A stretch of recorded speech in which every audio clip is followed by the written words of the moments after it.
The 72-year-old widow in a cursed house. Poor thing. She lasted 40 years without giving him an heir. The king was too good to her. I heard the fields around Knockthal haven't produced anything in 30 years. Not even grass. Fits her then. Genevieve Morrow heard every word, but she did not turn around. She did not answer. 40 years beside the Alpha King had given her a life of duty, silence, and endurance. She had not lived a great romance filled with music and perfect promises. She had lived a partnership built on respect, habit, and a kind of quiet tenderness that time had never managed to erase. And now, with the king resting beneath the earth, all that remained to her was the echo of that life, and a cold order from the council, pushing her away from the palace, away from the name, away from everything that had ever been hers. Knockthal appeared at the end of the road like a punishment the world had forgotten. It was a crooked old house, wrapped in a silence so dreadful that even the people in the area avoided saying its name out loud.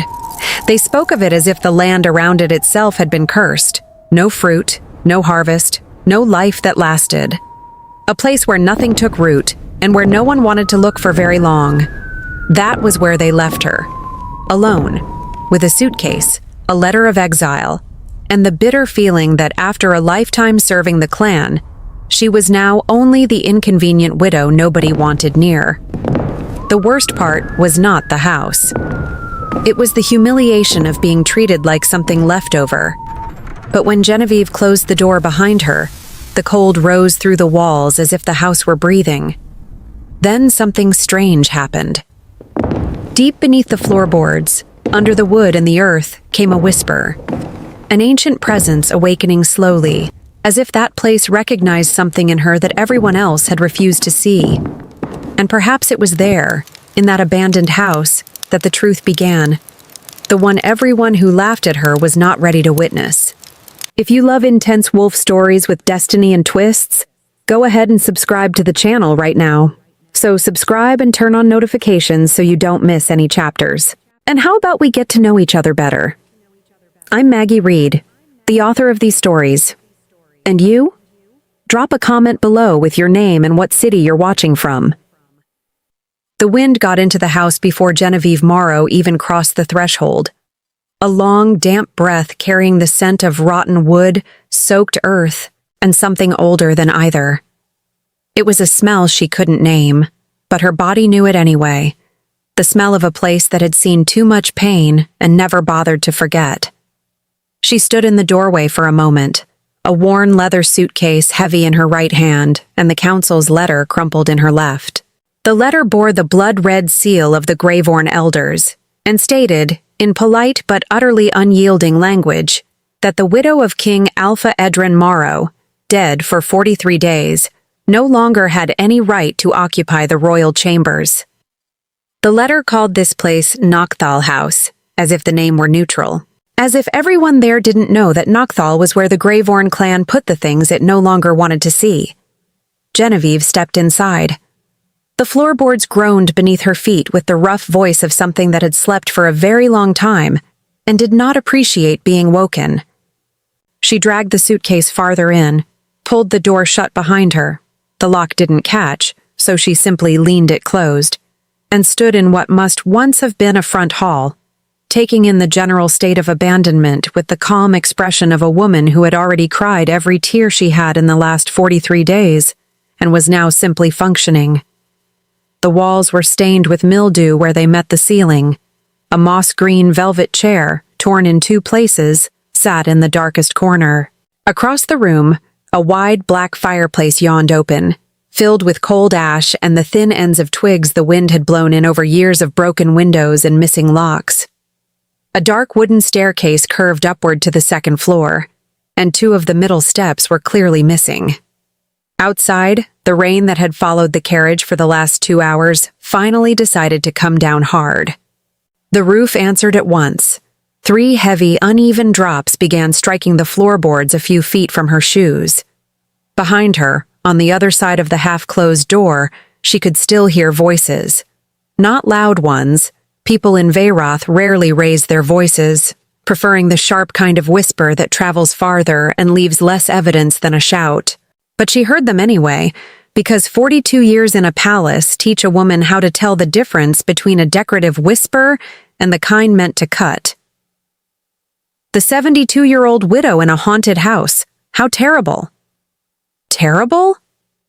She lasted 40 years without producing an heir. The king was too good to her. I heard the fields around Nocthal haven't grown a thing in 30 years. Not even grass. Fits her then. Genevieve listened. She did not move. She let the words pass through her like the wind slipping through the window. Cold, real, unwelcome, and still unable to move a woman who had learned how to become far heavier on the inside than she looked on the outside.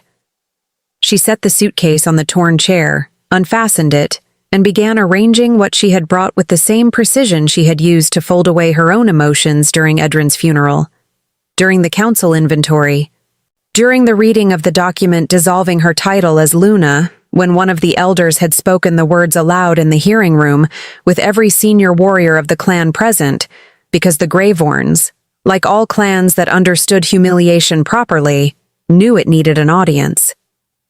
Genevieve Morrow, née Crane, produced no offspring during 4 decades of union with King Alpha Edrin Morrow. The title of Royal Luna is therefore dissolved for hereditary failure. As of this date, she no longer represents the Greyvorn clan in any capacity. Hereditary failure. As if she had not spent 42 years managing the clan's alliances, as if she had not negotiated peace with the eastern clans when Edran was ill, and none of the warriors knew how to sit at a table without turning everything into a test of strength. As if it were not her handwriting in the letters that held 3 neighboring territories in a fragile but functioning balance. But Edrin had died without an heir, and when an Alpha King dies without an heir, the council needs a reason to clear the board. A childless widow is a very convenient reason.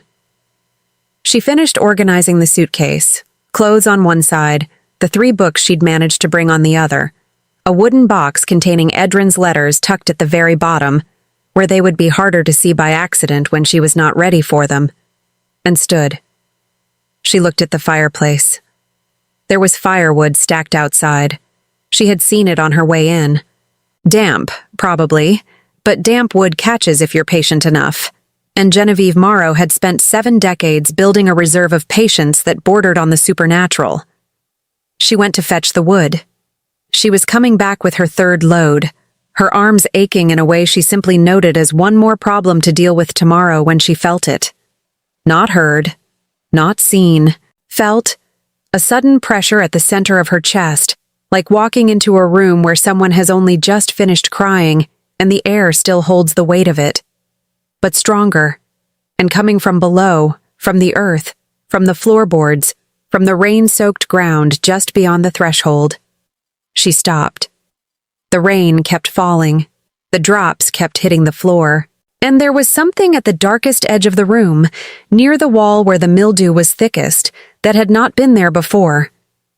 It wasn't a person. It wasn't really a shape either. It was more like the way a shadow behaves when nothing is casting it. Too present to ignore, too absent to confront. And from the center of that shadow, or whatever she was choosing to call a shadow for lack of a better word, came a sound. Low. Barely above the edge of hearing, more felt in the chest than processed by the brain. A note. Long and slow, like the groan of a deep root shifting beneath the soil. Genevieve did not step back. That surprised her. She had expected to step back. It was the reasonable reflex in front of a whispering shadow in an abandoned house during a storm. But something in her feet simply refused to move. She stayed planted, firm, as if the floor were holding her, or she it. "I don't know what you are," she said, her voice quiet and direct, the voice she used when she needed words to land without unnecessary noise around them. "But I have nowhere else to go, so we're going to have to come to an understanding." The shadow pulsed once. It wasn't threatening. It wasn't reassuring either. It was more like a reply. The smallest possible gesture from something very old that had just realized the woman in front of it wasn't afraid enough to run, and was therefore worth reconsidering. The wood in Genevieve's arms dripped water onto the floor. She walked slowly toward the fireplace, never taking her eyes off the shadow, and began building the fire with the precise movements of someone doing one thing while thinking about something else entirely. Her hands worked. Her mind went still, the kind of stillness that isn't empty but taut, full, like the moment before a rope snaps. When the fire finally caught, on the fourth try because the wood was exactly as damp as she feared, orange light spread through the room, and the shadow in the corner did not disappear.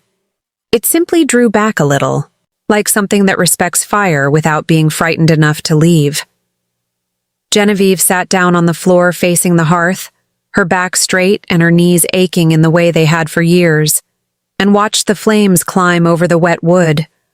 Outside, somewhere beyond the rain and the wind and the dead fields surrounding Nocthal, a wolf howled. She did not recognize the howl. And there was something about that fact that unsettled her more than the shadow, more than the sound coming from under the earth, more than the whole house with its weight of abandonment and sour memory. After 42 years as Luna to a shifter clan, she knew every howl from every warrior of every allied territory, and she had never heard that one before. The fire crackled. The shadow pulsed, almost imperceptibly, in the dark corner. And beneath the floorboards of Nocthal House, deep in the colder earth below, something that had stayed still for far longer than 30 years felt the warmth of Genevieve Morrow's feet through the wood and, very slowly, began to remember how to move. By morning, Nocthal House had not improved, but it had clarified itself. That was the first thing Genevieve noticed when she woke on the narrow guest bed upstairs, wrapped in a blanket that smelled faintly of cedar and dust. The ceiling above her was stained in uneven patches, and one corner of the room seemed permanently committed to being colder than the rest, but the house no longer felt merely abandoned. It felt awake in the most reluctant possible way, like a tired old creature deciding whether it was worth the effort of paying attention. The rain had stopped sometime before dawn. In the gray morning light, filtered through a cracked window pane, the room looked less like a punishment and more like a challenge. Genevieve sat up slowly, pressing a hand to the small of her back, and listened. No voices outside, no whispers in the hall, no mocking laughter from the clan road below the hill. Just wind, very light now, and the faint creak of the house shifting around its own bones. Then she heard it again, that low, distant sound from the night before. Not quite a voice, not quite a growl, something older than either. It came from somewhere beneath the floorboards, from the direction of the earth below the house, and this time it lasted longer, as if whatever made it had stayed awake all night thinking about her. "Well," Genevieve murmured to the empty room, "good morning to you too." The house gave a small, settling groan, which she chose to interpret as either a greeting or a complaint. She dressed in the practical clothes she had packed last night, tied her hair back, and went downstairs in search of coffee, water, and the kind of dignity a woman had to assemble for herself when the world had taken the ceremonial version away. The kitchen was worse than the hall had been. A thin layer of dust coated everything except the surfaces where water had dripped through the roof. A dead mouse lay near the pantry, long gone stiff and dry. And Genevieve paused only long enough to decide that she absolutely did not have the emotional capacity to deal with the mouse before breakfast. The stove looked functional in theory, if one ignored the rust and the cracked enamel on the front. The sink had no running water, but there was a pump out back. She had seen it on the way in. That was enough, or at least it was enough to begin. By the time she had carried in 2 buckets of water, found a chipped kettle, and coaxed the stove into giving off a grudging heat, the house was starting to smell less like mildew and more like smoke, damp stone, and something faintly herbal from the sachet she'd tucked into her coat pocket without quite remembering doing it. Lavender, perhaps, or old habit. Either way, it helped. She had just set the kettle down when a sound came from the front room. Not the low, earth-deep note from below. This one was a polite little knock. Genevieve turned, one hand automatically going to the edge of the counter. A second knock followed, firmer this time, and then a voice called from the other side of the front door. "Hello, Lady Morrow?" It was a man's voice. Young, uncertain, but trying very hard to sound respectful. Genevieve stared at the closed door for a beat, then crossed the hallway and opened it. A boy stood on the porch carrying a canvas sack nearly as large as his torso. He looked no more than 19, with wind-reddened cheeks, a cap pulled low over his dark hair, and the expression of someone who had been given a task so strange he had begun to fear he might be making a mistake simply by completing it.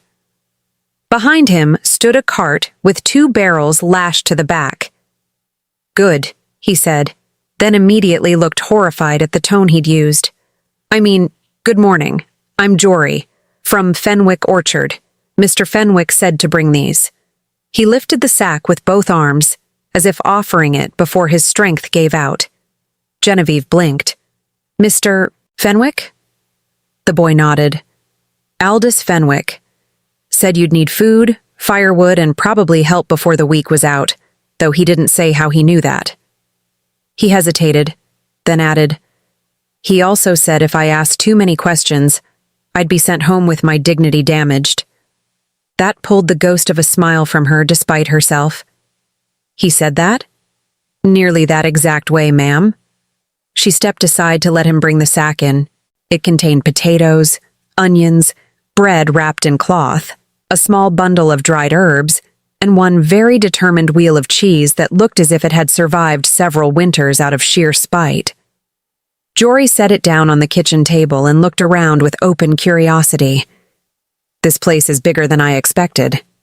"So is the amount of dust," Genevieve said. Jory let out a nervous laugh, relieved at the permission to do so. Then his eyes drifted, just briefly, to the far wall of the kitchen, where the morning light from the back window had fallen in a pale strip across the floorboards. For half a second his expression changed, not fear exactly, but the faint instinctive tension of a young man sensing something he could not explain. Genevieve noticed. Of course she noticed. "Did you feel that?" she asked. Jory blinked rapidly. "Feel what?" She studied him. The boy was honest enough to look confused, and that confusion was sincere. So either he was a very good liar, or the sensation was not meant for him. "Nothing," she said. He nodded too quickly, clearly accepting the gift of not having to answer. At that exact moment, a second voice spoke from somewhere outside the door. "You've got the look of a man who's seen a ghost, boy. If you've come this far, you should at least carry the food inside first." Jory jumped so hard he nearly dropped the sack. Genevieve turned. A woman stood at the edge of the porch, hands on her hips, her gray cloak snapping lightly in the wind. She was taller than Genevieve by a few inches, broad-shouldered, and looked like the sort of person who could outstare a judge and win. Her hair was dark, streaked with silver at the temples, and her expression held the dry amusement of someone who'd already decided everyone in the room was slightly ridiculous. "Vera," Jory said under his breath, sounding half relieved and half terrified. The woman grinned. "Good morning to you too, Jory." Then she looked past him and met Genevieve's eyes. "You must be Genevieve." Genevieve did not offer a hand right away. "That depends. Who's asking?" The woman's grin widened. "Vera Ashdown. I run the inn in Brookmere. Aldous sent me." That name landed with soft certainty. So Aldous Fenwick was not only real, but apparently the kind of man who knew how to recruit help without appearing to recruit help. Genevieve found that, annoyingly, she respected it. Vera stepped into the house without waiting for permission, glanced around once, and let out a low whistle. "Not as bad as I heard." "Who told you it was bad?" Vera turned back with one brow lifted. "The same people who call this house haunted and then pretend they weren't the ones who spread the rumor." Jory closed the door behind them and busied himself with the food, clearly relieved to be useful. Vera removed her gloves, tucked them into her belt, and surveyed Genevieve with a look that was somehow both frank and kind. "You look like a woman who hasn't slept properly in a month." "I slept last night." "That's not the same thing." Genevieve should have found that irritating. Instead, she found it accurate. Vera nodded toward the kitchen. "Aldous said you'd need supplies, but he also said you'd try to do everything yourself, so I brought more than food." She reached into the satchel hanging at her side and produced a hammer, a coil of rope, a bundle of nails, 2 candles, and a folded set of blueprints. Genevieve stared at them. "What is all this?" "Hope," Vera said, "and roof repair." A laugh escaped Genevieve before she could stop it. Short, surprised, real. The sound seemed to light something in the room. Even the air felt a fraction less heavy. Vera noticed, and her expression softened. "There she is," she said. "The woman people keep talking about like she's made of bad decisions and ice." "I don't know what kind of gossip you're hearing. Mostly that you got dumped in a cursed house with nothing but a suitcase and a very unfair reputation." Vera shrugged. "People do love a tragedy, especially when it belongs to someone else." Jory, who had been unpacking the sack, glanced up and said, "There's also talk that the fields around here won't grow anything." Genevieve looked toward the window. Beyond it, the land stretched gray and thin under the washed-out morning sky. Nocthal's fields lay beyond the house, a wide patch of tired earth that had the look of something forgotten. She had seen it only briefly in the rain the night before, but even then it had felt wrong in the air around it, like a sentence left unfinished. "That's what people say," she said. "And what do you say?" Vera asked. Genevieve considered the question.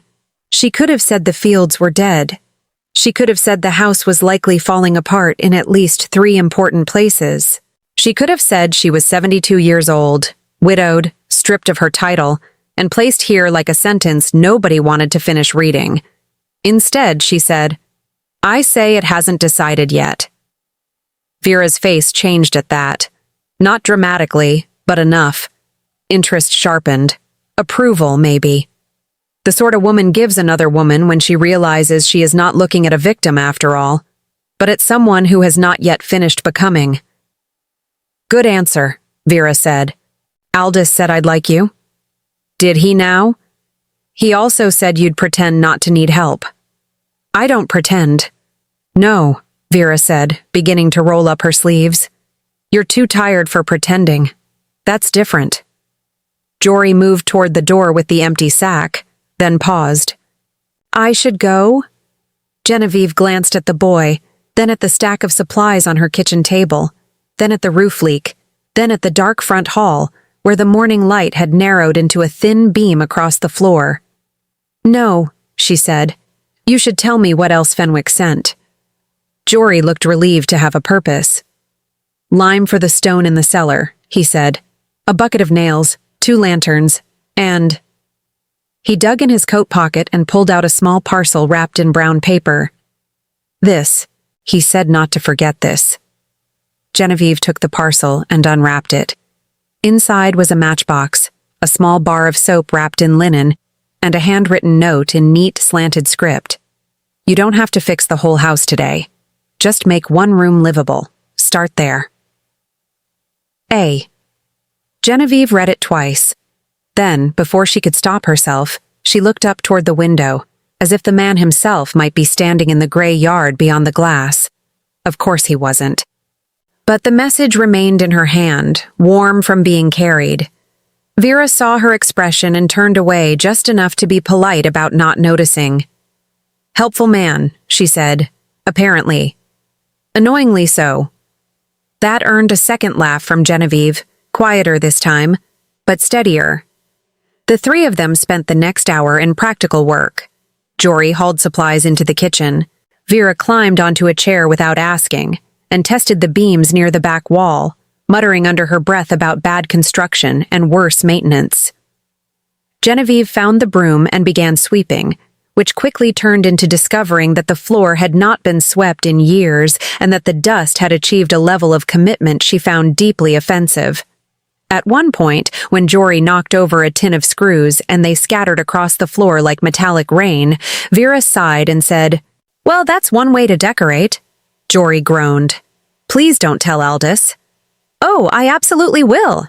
"You wouldn't." "I would, and I'll describe it poetically." Genevieve bent over with the broom, found herself smiling into the dust. It was such a small thing, so absurdly small. A joke, a boy too nervous to stand still, a woman who treated ruined houses like they were merely inconvenient problems. And yet it loosened something in her chest she had not realized had tightened all the way through the funeral, the ceremony, the letter, the carriage ride, and the lonely crossing into Knockthal. By the time they stopped for bread and cheese, the kitchen looked less like a ruin and more like a place where someone might live again, maybe not comfortably, not yet, but live. Vera leaned against the counter, chewing thoughtfully on a slice of bread. "So," she said, "what happened before they sent you here?" Genevieve did not answer immediately. Jory, sensing a question better left alone, studied the floor with intense interest. Vera, by contrast, waited with the calm patience of someone who knew silence was a kind of answer too. Finally, Genevieve said, "My husband died. The council decided I had become inconvenient." Vera's expression did not change in the way people's often did when she spoke plainly.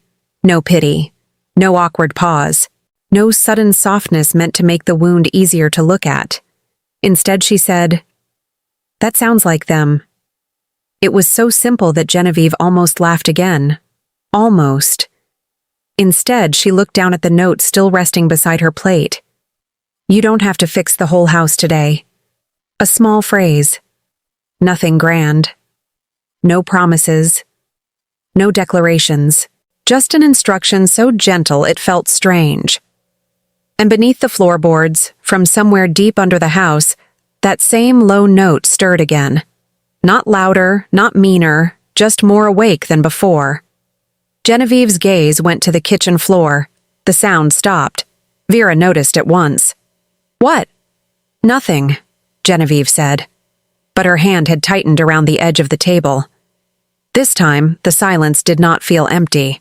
It felt expectant. And far out beyond the porch, beyond the gray yard and the tired fields, the dead ground around Knockthal gave the faintest, most reluctant answer to the morning light.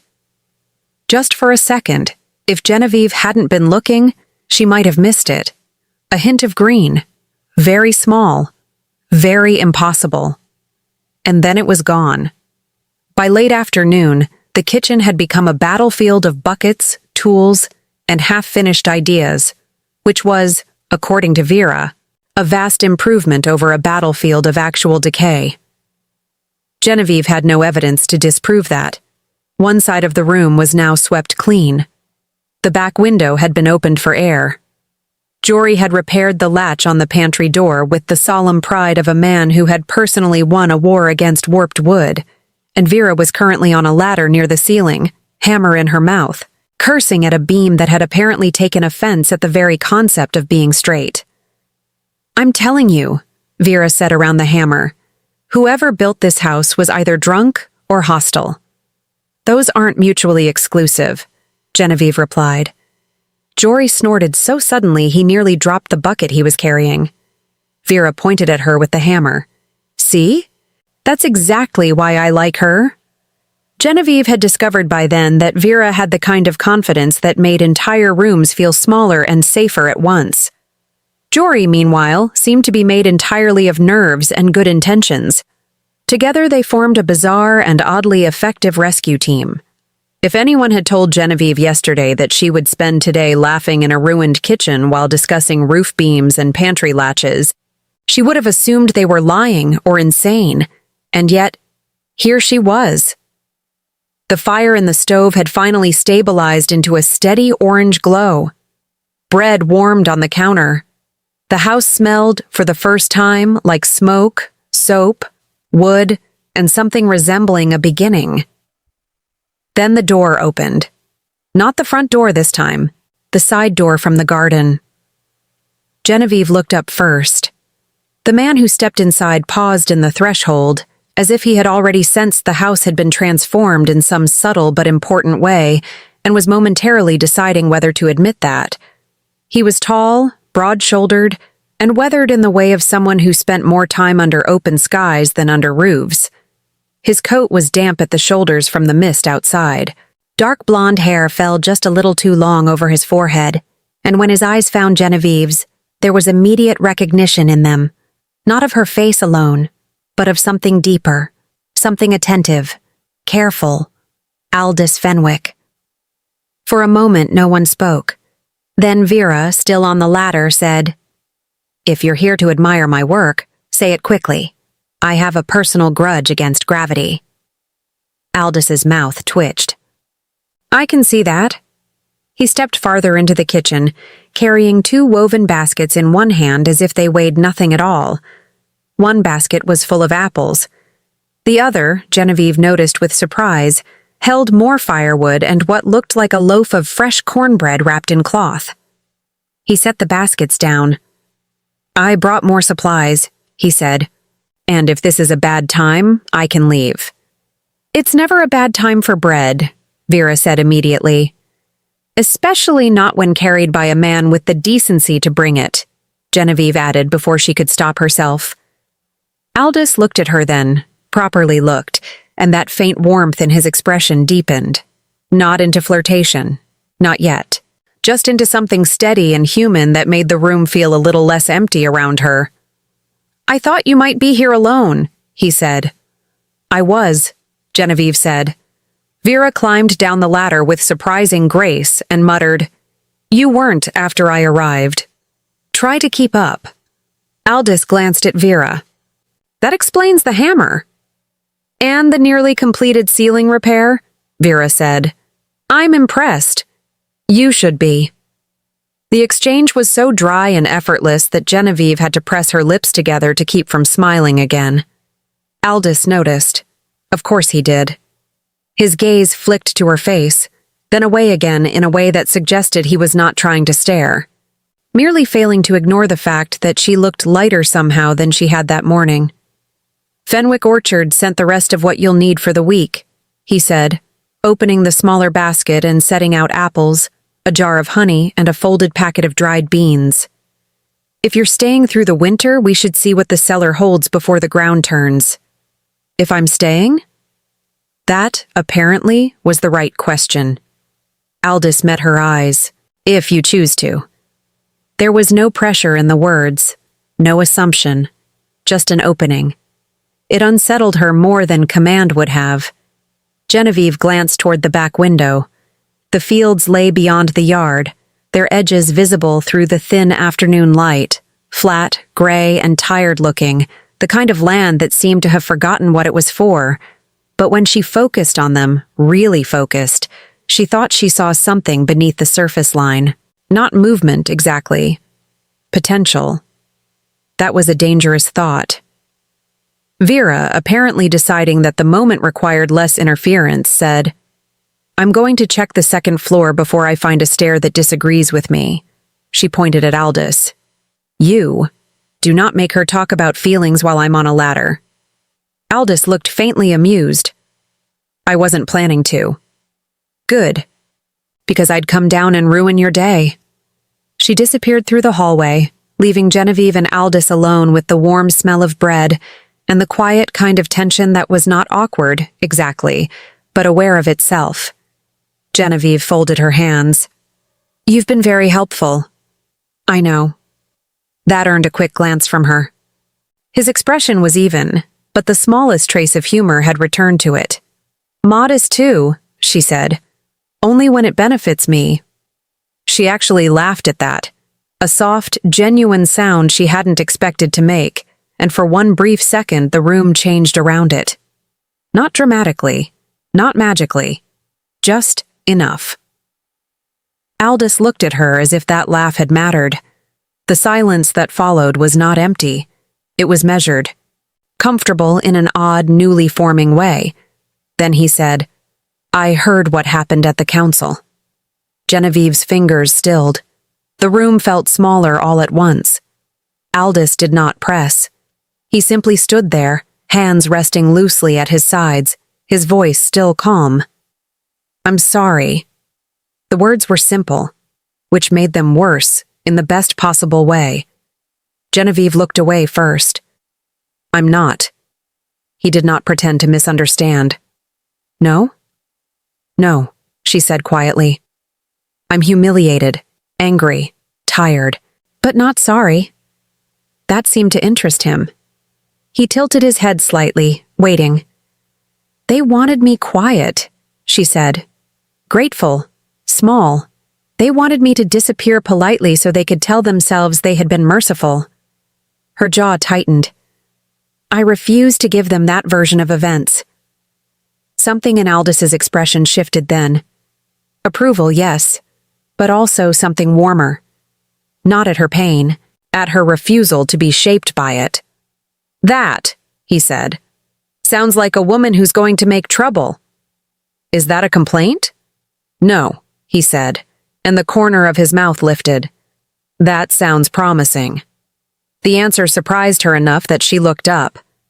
He was smiling now, just slightly, but enough to change his face. It made him look less like the careful orchard man who arrived with supplies, and more like a person who genuinely enjoyed being near her, which was dangerous in a way she hadn't prepared for. Because Genevieve knew the shape of loneliness. She knew how a kind voice could become a habit. She knew how easily a woman could begin to warm herself beside something that might not stay. She turned her attention to the apple basket instead. "I found something this morning," she said. Aldis's expression sharpened. "In the house?" "In the fields." That got his full attention. Genevieve walked to the back door, opened it, and stepped out onto the porch, with Aldis following a few paces behind. The land beyond the yard stretched out in tired, patchy bands of gray and brown. Nothing moved. Nothing grew.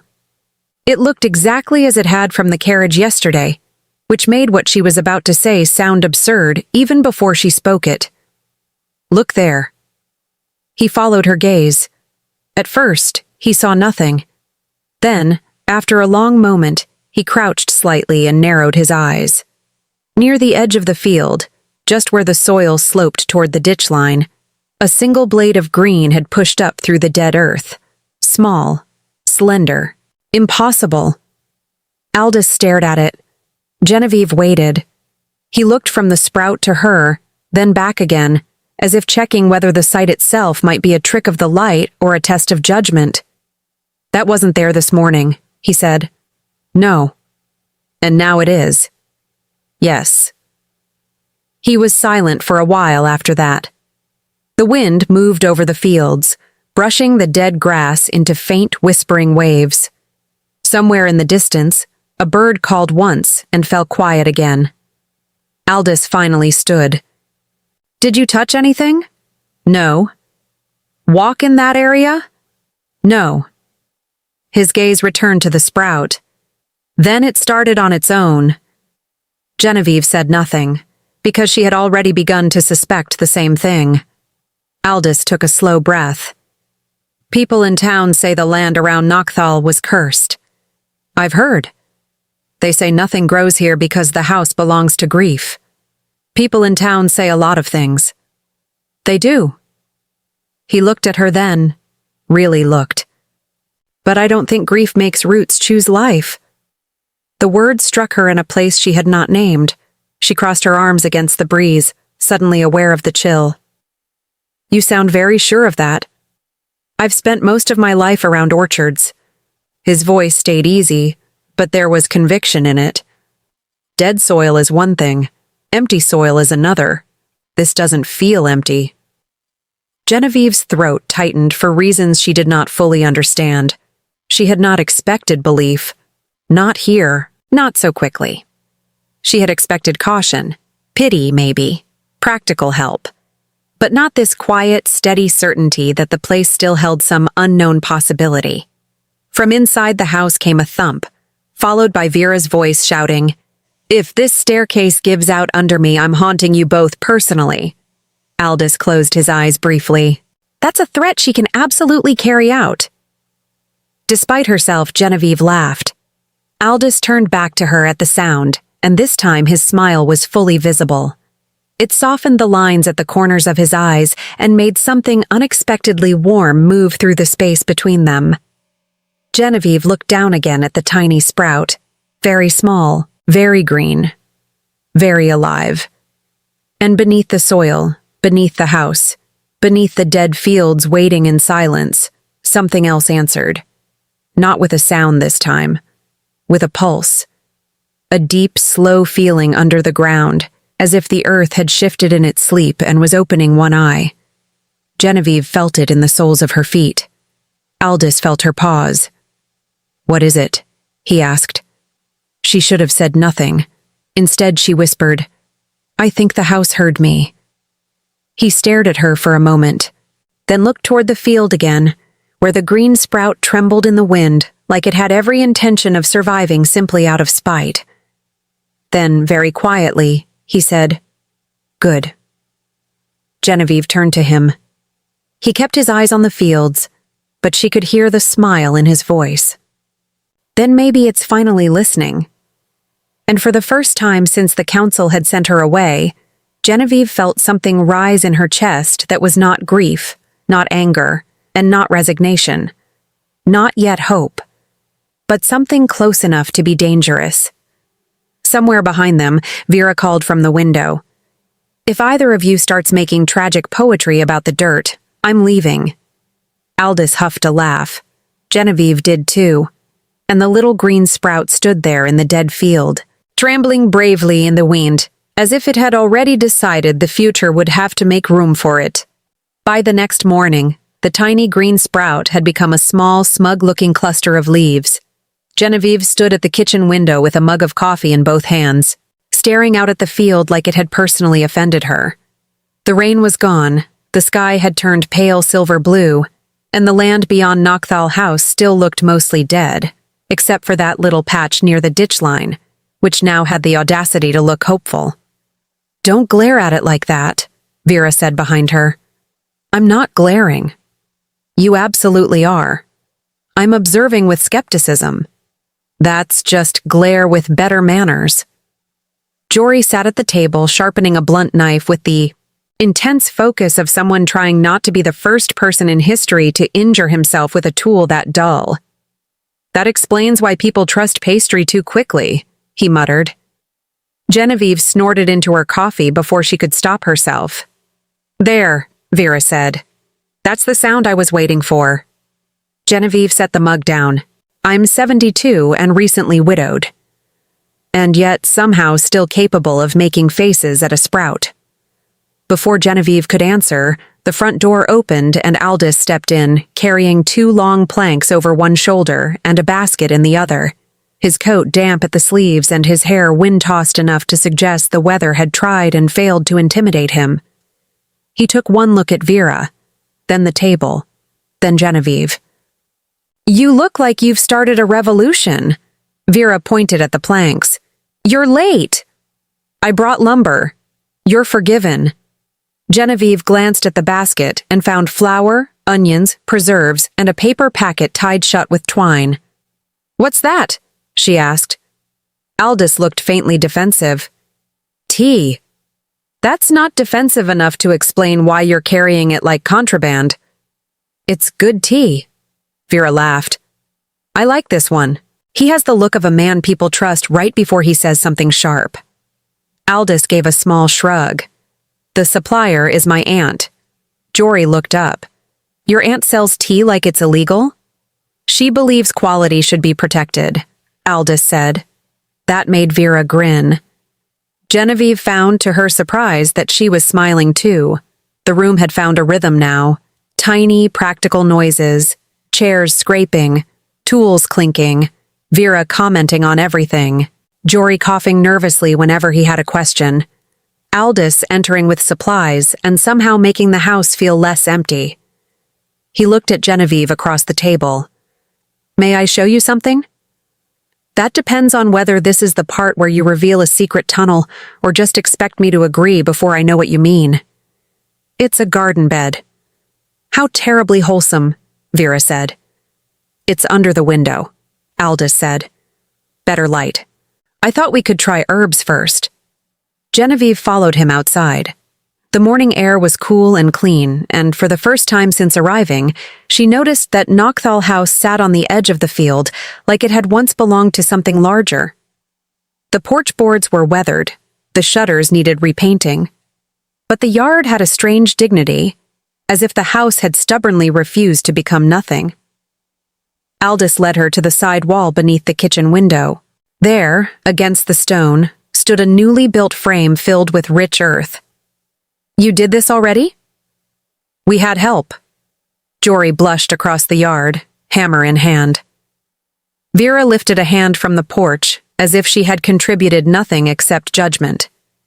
The bed was empty except for compost and one old stone laid in the center.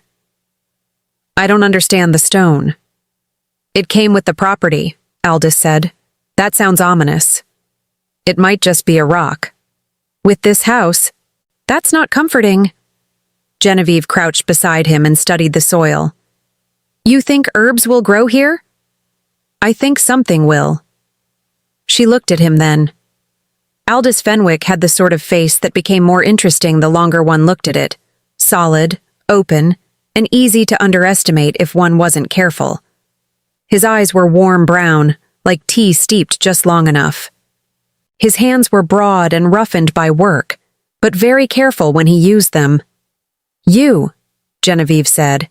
This house, this field, and a man bringing me tea and wood like I'm some weather problem he's decided to solve. Aldous' mouth twitched. You do have strong weather energy. That made her laugh, and he finally looked at her properly, smiling with quiet satisfaction. You're dry, he said when she protested she wasn't funny. There's a difference. The space between them had changed since yesterday. Not pressure, awareness.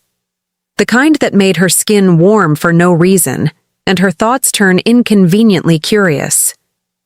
Aldous looked away first, which somehow made it worse.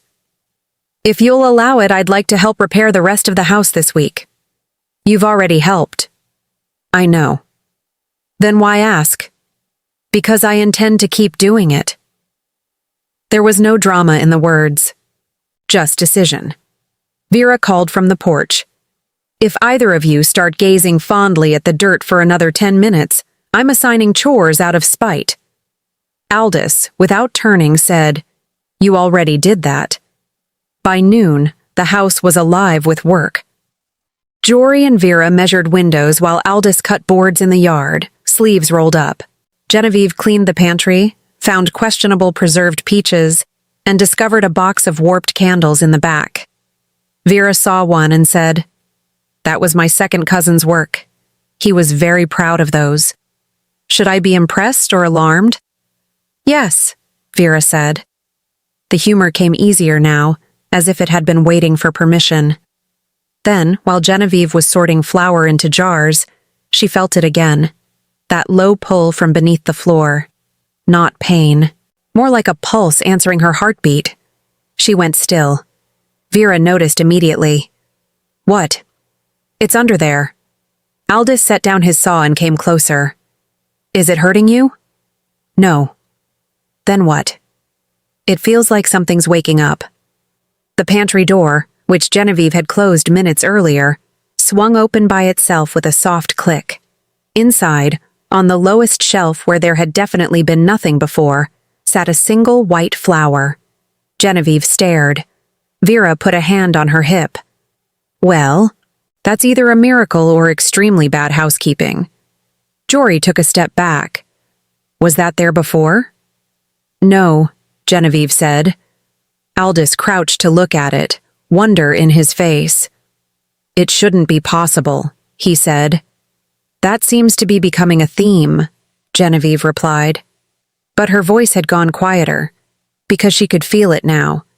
Not just beneath the floor, beneath the house, beneath the dead field around Knockthall. Something was there, something listening, and somehow it had answered her. By the third day, Knockthall House had developed opinions. Genevieve knew it because the front door stuck only when Vera tried it, one drawer refused to stay closed, and the pantry rattled faintly every time Aldous walked past. Vera announced that if the house started flirting, she was leaving and taking the good tea with her. The morning smelled like bread and rain. Genevieve stood at the counter in a mended wool sweater, cutting apples while Vera supervised from the table, and Jory labeled jars in neat block letters. "You're making that face again," Vera said. "What face?" "The one where you look at a harmless task like it owes you money." "I'm concentrating." "You're brooding." "I am not brooding." "You absolutely are," Jory said, then immediately regretted it. Genevieve glanced at him. "Are you always this brave?" "Only when I'm behind a table and possibly protected by baked goods." Vera laughed into her tea. Then she turned the conversation slightly sharper. "People ask for too much when they think they're entitled to you." The room quieted. Genevieve said simply, "Yes." Vera nodded once, filing it away. "Good news is no one here is entitled to you. We're just appreciating you from a safe emotional distance." "That doesn't sound safer." "It is for us," Vera said. A knock came at the side door, and Aldous stepped in with seedlings in one hand and a paper parcel in the other. Wind had dragged a few strands of hair loose over his forehead, and he looked less like a careful orchard man and more like a very attractive problem. "The seedlings survived," he said. Vera pointed. "You say that like you expected betrayal." "With plants, I usually do." Genevieve came closer. The seedlings were small and carefully bundled in damp earth. "You brought all this yourself?" "I had help." "You define help very loosely." Aldous smiled in that quiet, sideways way of his. "Only when I'm trying not to admit I enjoy doing things for people." That warmed the room more than it should have. He asked if he could show her something, and when she followed him outside, he led her to a newly built garden bed beneath the kitchen window. "You did this already?" "We had help." Jory blushed across the yard. Vera lifted a hand from the porch, as if she had contributed nothing except judgment. The bed held fresh earth and one old stone in the middle. "I don't understand the stone." "It came with the property." "With this house? That's not comforting." Genevieve crouched beside him. Aldous pointed out which seedlings liked more sun, which needed patience, and which might try to take over the property if given the chance. She found herself smiling. The morning had changed the shape of the room between them, not dramatically, just enough.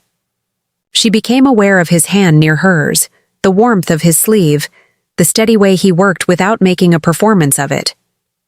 Vera, from the porch, called, "If the two of you are done making meaningful eye contact with the dirt, I need the watering can."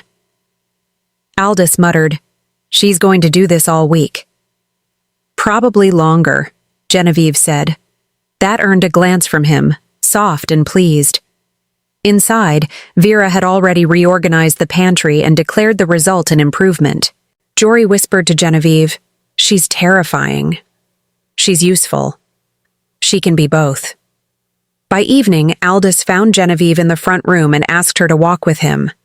In the parlor, he told her the fields were changing, the soil warming, birds returning, boundary stones shedding moss.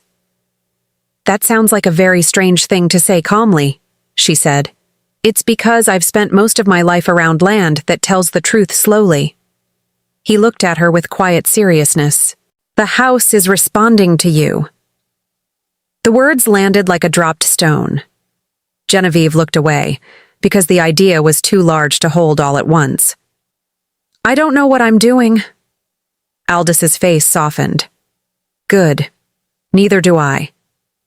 Then Vera's voice carried through the hall. "If anyone is in here quietly confessing feelings, stop it until I arrive. I want to witness the poor decisions." That broke the tension just enough for Genevieve to laugh, because this was becoming a place with rhythms, voices, teasing, work, people who had chosen to stay.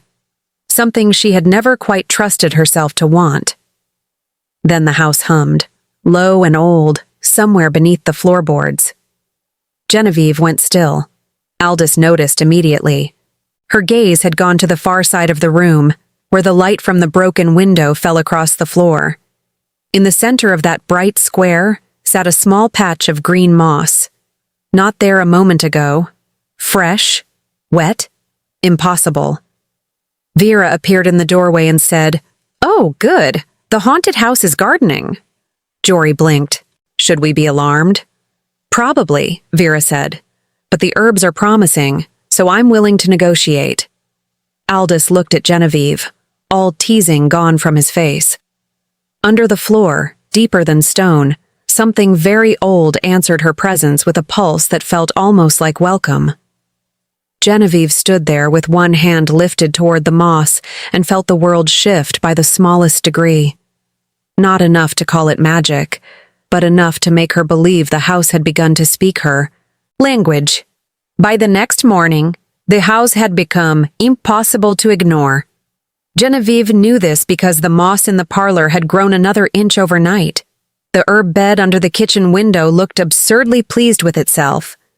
And Vera had declared the entire situation deeply suspicious in a way that suggests either destiny or excellent compost. Aldous, meanwhile, had arrived before sunrise with a bundle of fresh boards and the calm expression of a man who had already accepted that Knockthall House was now someone else's problem and was simply helping anyway.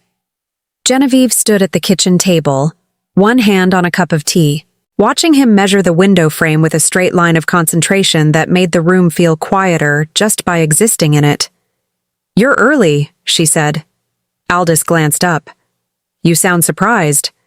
"I am." He smiled a little. "I brought sugar." That was, apparently, enough to make Vera pause in the middle of sharpening a knife she absolutely did not need to sharpen. "Now I know you're courting her," she said. "Men don't bring sugar unless they have designs." Aldous, to his credit, did not choke. He only looked mildly resigned. "I also brought nails." "That's even more intimate," Vera replied. Jory, who had taken it upon himself to sort all loose screws and small objects into labeled jars, mumbled, "I hate this house." "No, you don't," Vera said without looking at him. "You're just underpaid for the emotional labor." Genevieve had to turn away to hide the smile that tugged at her mouth. It was becoming harder to keep from smiling around them, even harder to stay fully armored. The house was still old and drafty and unsettling in all the right ways, but now it had started to contain laughter. That changed everything. Aldous stepped closer and set the sugar on the table beside her tea. His hand brushed the edge of her sleeve by accident, or by the kind of accident that only happened when two people were very aware of each other and pretending not to be. Genevieve felt the touch all the way down her arm. He noticed, too. His gaze flicked to hers for half a second before moving away, polite enough to be safe, warm enough to be dangerous. "Walk with me?" he asked quietly. It was ridiculous how much that question affected her. Genevieve nodded. They went out the back door and into the gray morning. The field beyond Knockthall House was still more dead than alive, but the changes were no longer subtle. A ribbon of green now ran near the ditch line. Small white flowers had started appearing in the shadow of the trees. Even the air seemed less exhausted.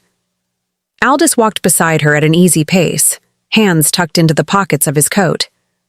"The birds are coming back," I noticed. "And the soil near the house is warmer." "I noticed that too." He glanced at her. "You're observant." "I spent 42 years in a palace. It's hard not to become dangerous." That earned a low laugh from him. They stopped near the edge of the herb bed. Genevieve crouched to touch the soil, and Aldous crouched with her. The movement brought them close enough that she could smell the clean scent of rain on his coat and faint wood smoke in his hair. It was unfair how calm he looked while standing this close. "You seem worried," she said. "I am." "About the house?" "About what it means." Genevieve looked up. "And what do you think it means?" Aldous hesitated just long enough to show the truth of his concern. "I think the land has been waiting for something, or someone. And I think it may have found you before any of us understood why. That should have sounded ridiculous. Instead, it made something tighten gently in her chest. She looked back at the soil. I don't feel chosen. No? No, I feel... She searched for the word. Tired, angry, curious, occasionally insulted by the wallpaper. Aldis's mouth twitched. That sounds fair. It's not a spiritual revelation. It might be the beginning of one. Genevieve gave him a look. You are far too comfortable speaking in mysterious sentences for a man with a shovel in his truck. I cultivate multiple talents. She huffed a laugh, and he looked pleased with himself in a way that made her want to laugh again just to see it. For a moment, the morning settled around them. Then, from the front of the house, Vera shouted, If either of you have wandered off to become poetic in the dirt again, come back. I found a leak in the hallway that appears to be forming opinions. Aldis stood first, offering a hand out of habit. Genevieve looked at it. It was a simple gesture, not demanding, not ceremonial, just an open hand in the gray morning. She took it. The warmth of his palm around hers was brief and startlingly steady, not possessive, not urgent, just there. When she stood, he did not let go immediately. The smallest pause stretched between them. Then Vera shouted again, I can hear the almost kissing from here and I resent it. Genevieve withdrew her hand at once, though it took an embarrassing amount of willpower. Aldis looked up toward the house with the expression of a man who had been publicly inconvenienced by someone he liked very much. I'm starting to think Vera lives for this, he muttered. She does. I knew it. They headed back inside with the peculiar ease of people who had started to move around each other as if they belonged in the same orbit. The hallway leak Vera had mentioned had become a full stream by the time they reached it. She stood beneath the dripping patch with a bucket in one hand and an expression of grave offense on her face. The ceiling has absolutely no respect for boundaries. Jory, kneeling nearby with a towel, looked up. I think the bucket's winning. It is, Vera said, because unlike some people, it is committed. Aldis set his saw down against the wall. I can fix the beam. You say that like I haven't been fixing it all morning, Vera replied. I meant the support beam. You should have said that sooner. Genevieve crossed her arms. How bad is it? Bad enough to be annoying, Vera said. Which is your least favorite kind of bad, Genevieve said. Exactly. Aldis looked from one woman to the other and gave a small, helpless shake of his head. I'm outnumbered in this house. You're lucky you're pretty useful, Vera said. That made Jory snort so suddenly he had to lean on the wall. Genevieve looked at him. Did you just laugh? No. You did. I sneezed through my soul. Vera barked a laugh. Aldis turned away, smiling openly now. And Genevieve, to her own surprise, laughed with them. It felt lighter than it should have. Good. Dangerous in the way happiness often is when someone has gone too long without it. The rest of the day turned practical again. Aldis climbed the small ladder to inspect the beam. Vera held it steady and criticized his technique. Jory fetched tools and took notes as if he were being trained for a respectable profession instead of domestic rescue chaos. Genevieve was sent to the pantry to inventory food, which she did with the quiet satisfaction of a woman who enjoyed knowing exactly how many jars of peaches she possessed. She was kneeling by the lowest shelf when she felt the pull again. This time it was stronger. Her hand stilled over a jar. The sensation came up through the floorboards like a breath from deep below the house, not cold, not warm, but aware. The same strange pressure she had felt on her first night, only clearer now, more deliberate. As if the thing beneath the house had moved past curiosity and into recognition. Genevieve stood slowly. The pantry felt smaller all at once. Aldis's voice came from the hall. Genevieve? She did not answer immediately. Her attention had shifted to the far corner of the pantry, where the shadows had deepened in a way that wasn't normal for afternoon light. There was a shape there. No, not a shape. An impression. Like the memory of a doorway in a room where no doorway existed. She took one step forward. The air shifted. The shelf to her left trembled once, lightly, and a tin of tea slid forward on its own before stopping at the edge, balanced there as if offering itself to her. Genevieve stared. Then, very slowly, she reached out and touched the tin. At the instant her fingers made contact, the floor under her feet gave a small, unmistakable pulse. She inhaled sharply. "Are you all right?" Aldous asked, now much closer. Genevieve turned. He stood in the doorway, concern already written across his face, but he hadn't rushed in. He waited, giving her the dignity of answering first. That mattered more than she wanted to admit. "I think," she said carefully, "something is trying to get my attention." Vera appeared behind him with a towel over one shoulder. That is either the most romantic sentence anyone has ever said in this house or the worst one. Aldous didn't take his eyes off Genevieve. What happened? She looked back at the pantry shelf, at the tin, at the air that had shifted around it. "I don't know yet." Vera folded her arms. "That's usually where the fun starts." Jory from the hall called, "That's not comforting." "No, but it is honest," Vera replied. Genevieve lifted the tin. It was ordinary in every way, except that when she held it, her pulse seemed to sync with the deep, slow rhythm beneath the house. Aldous' expression changed. "May I?" She handed it to him. The moment he touched it, the rhythm stopped. The silence that followed felt louder than anything before it. Aldous stared down at the tin. "That's not supposed to happen." Vera leaned in. "Happens a lot with us, though." "I don't like how much I'm learning that's true," Jory muttered. Genevieve took the tin back carefully. The pulse did not return until the instant it touched her palm again. Aldous looked from the tin to her, then very softly said, "It responds to you." Genevieve did not answer, because the answer was beginning to frighten her. Not in a bad way. Not exactly. More like the way a door can frighten you when it starts to open and you realize the room beyond might contain something you have needed for a very long time. Vera broke the silence first, because of course she did. "All right," she said. "New rule. No one touches mysterious pantry objects without supervision.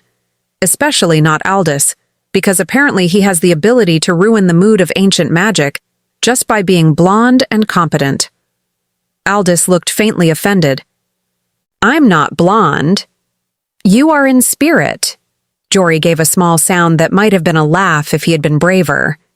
Genevieve looked at the tin in her hands and felt, for a moment, absurdly close to tears.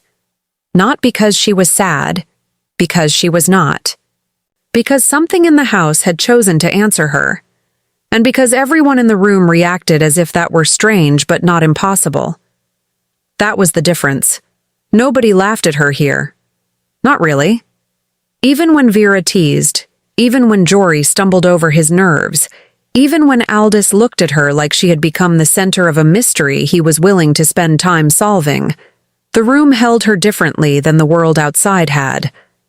Genevieve swallowed. "Perhaps," she said slowly, "we should open it." Vera lifted a brow. "That's either brave or reckless." "Possibly both," Aldous said. "Definitely both," Jory whispered.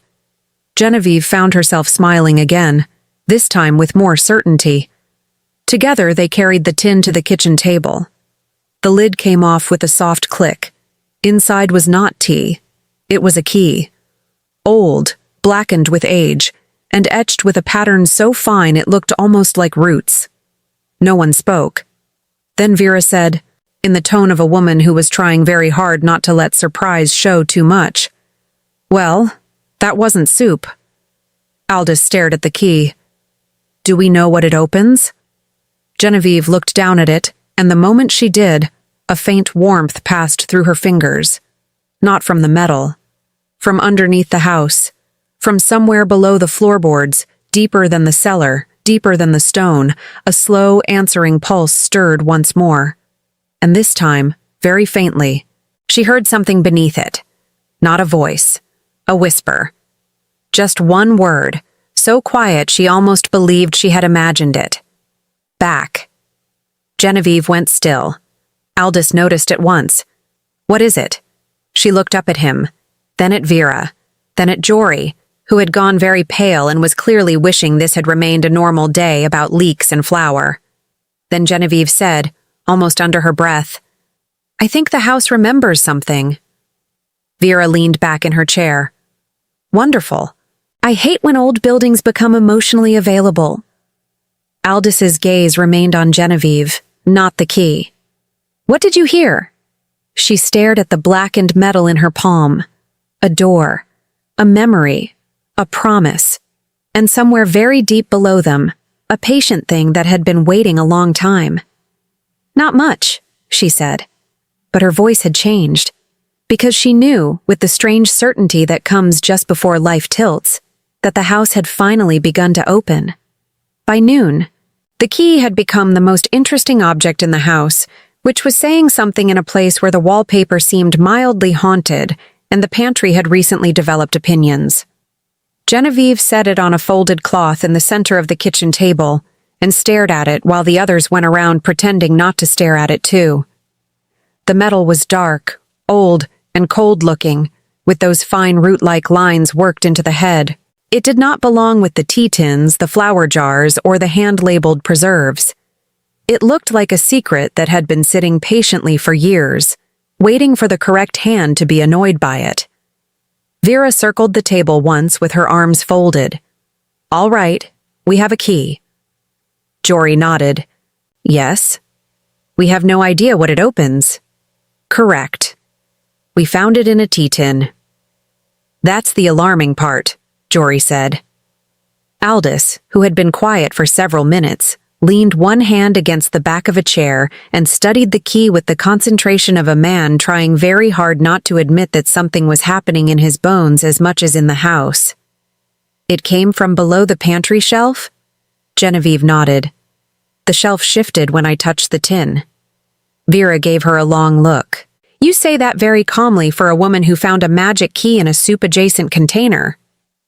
It was not soup-adjacent. It was in the kitchen. That makes everything soup-adjacent. Jory made a noise into his sleeve that might have been laughter if he had been willing to let it fully escape. Genevieve should have felt absurd. Instead, she felt strangely focused. The moment she'd heard that whisper, just that one word, back. A part of her that had spent most of her adult life surviving on competence and composure had gone very still, as if listening to something older than fear. Aldous noticed the change in her face. He always noticed. You heard something, he said. Genevieve did not answer immediately. I think so. What did it sound like? She hesitated. Like being remembered. No one joked at that. Even Vera, mercifully, let the silence rest for a moment.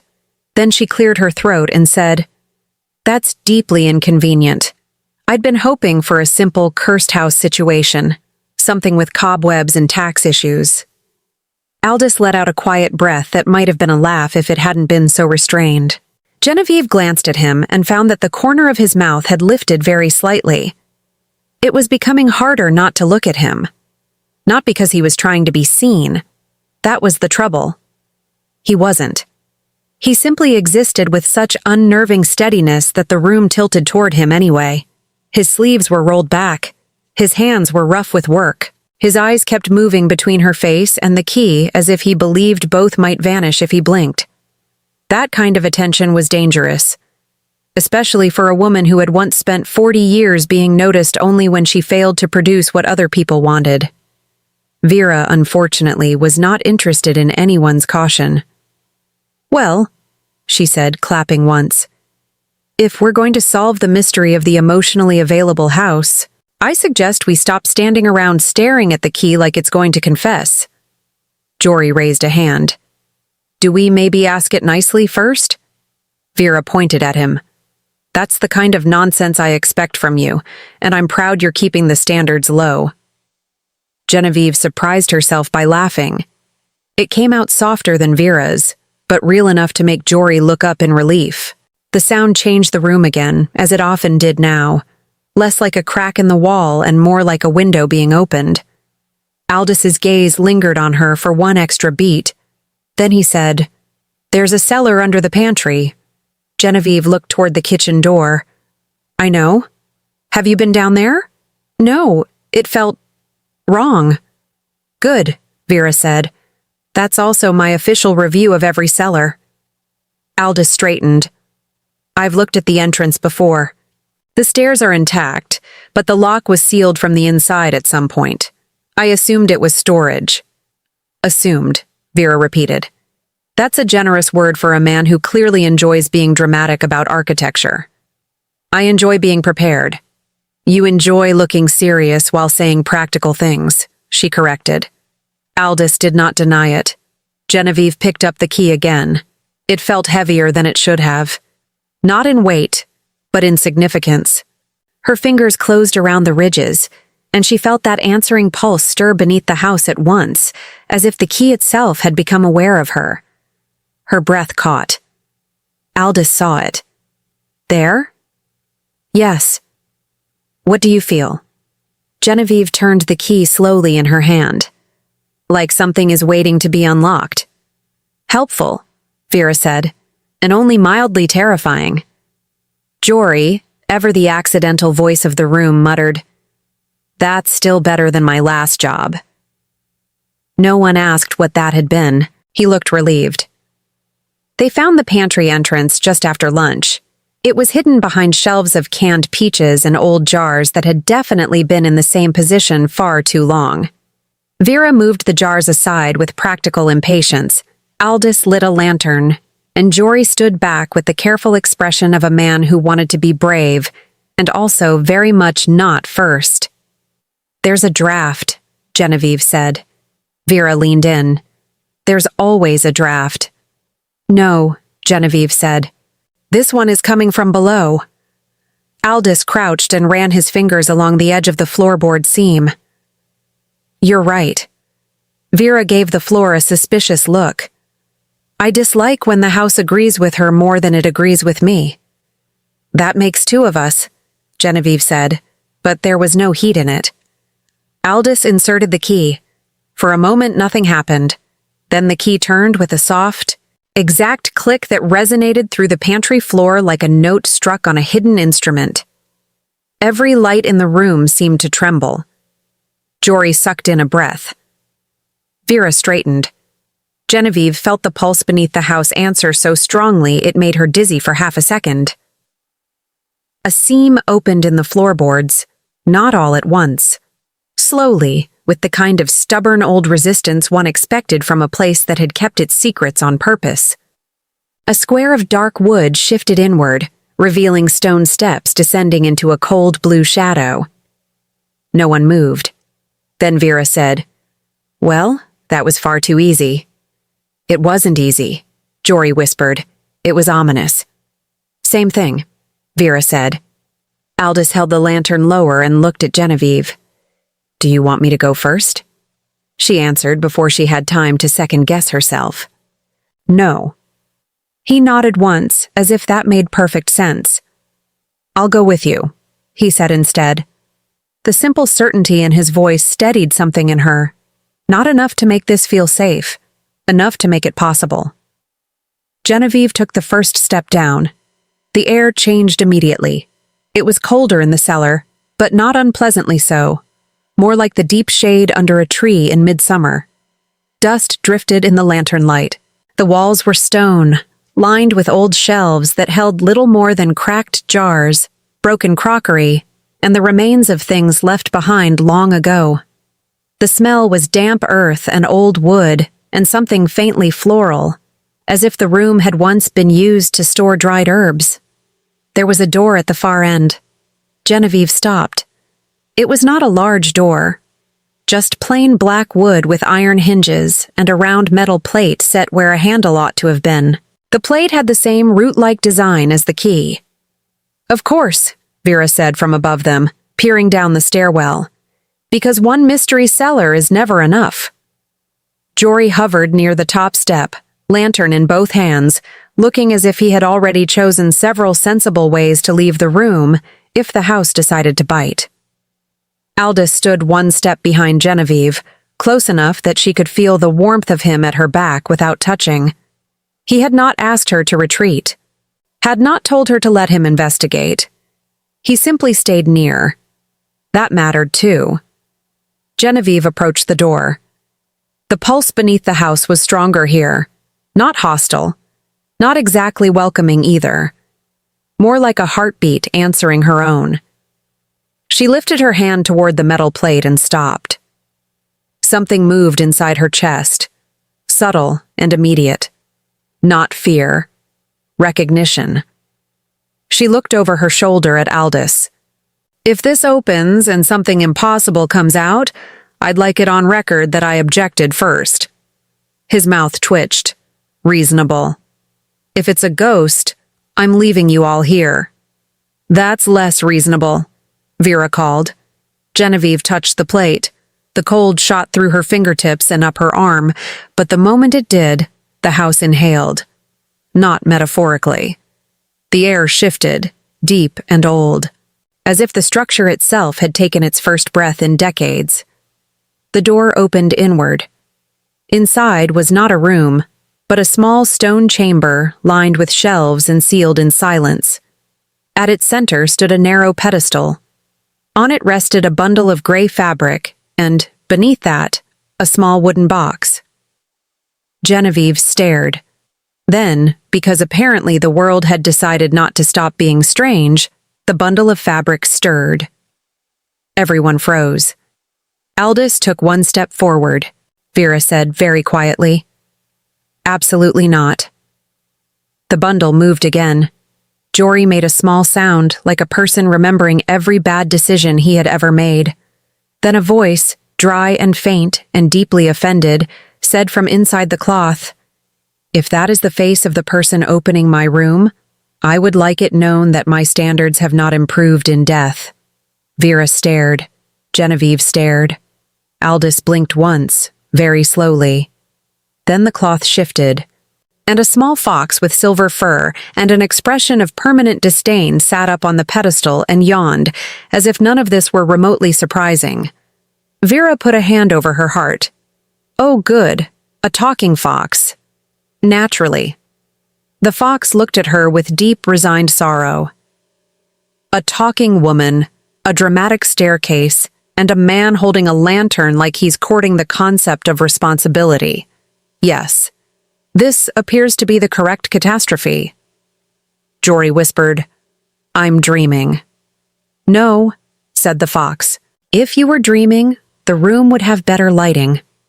Genevieve stared at the creature, then at the box beneath it, then at the others. Aldous looked as if he were trying very hard not to smile for fear it might break whatever spell kept the fox from becoming more unbearable. Vera, however, recovered first. Of course she did. "All right," she said, folding her arms.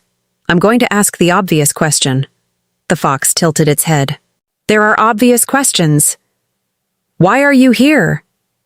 The fox gave a long sigh, climbed awkwardly off the pedestal, and landed with less grace than dignity, but more dignity than most people.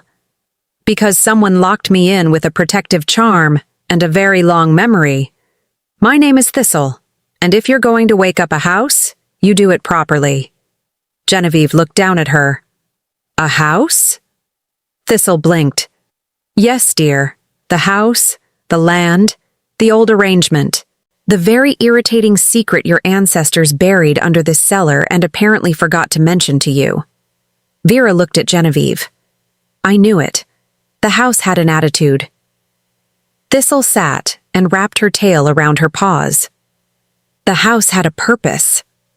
Aldous finally spoke, his voice low. "What purpose?" The fox turned its golden eyes toward him.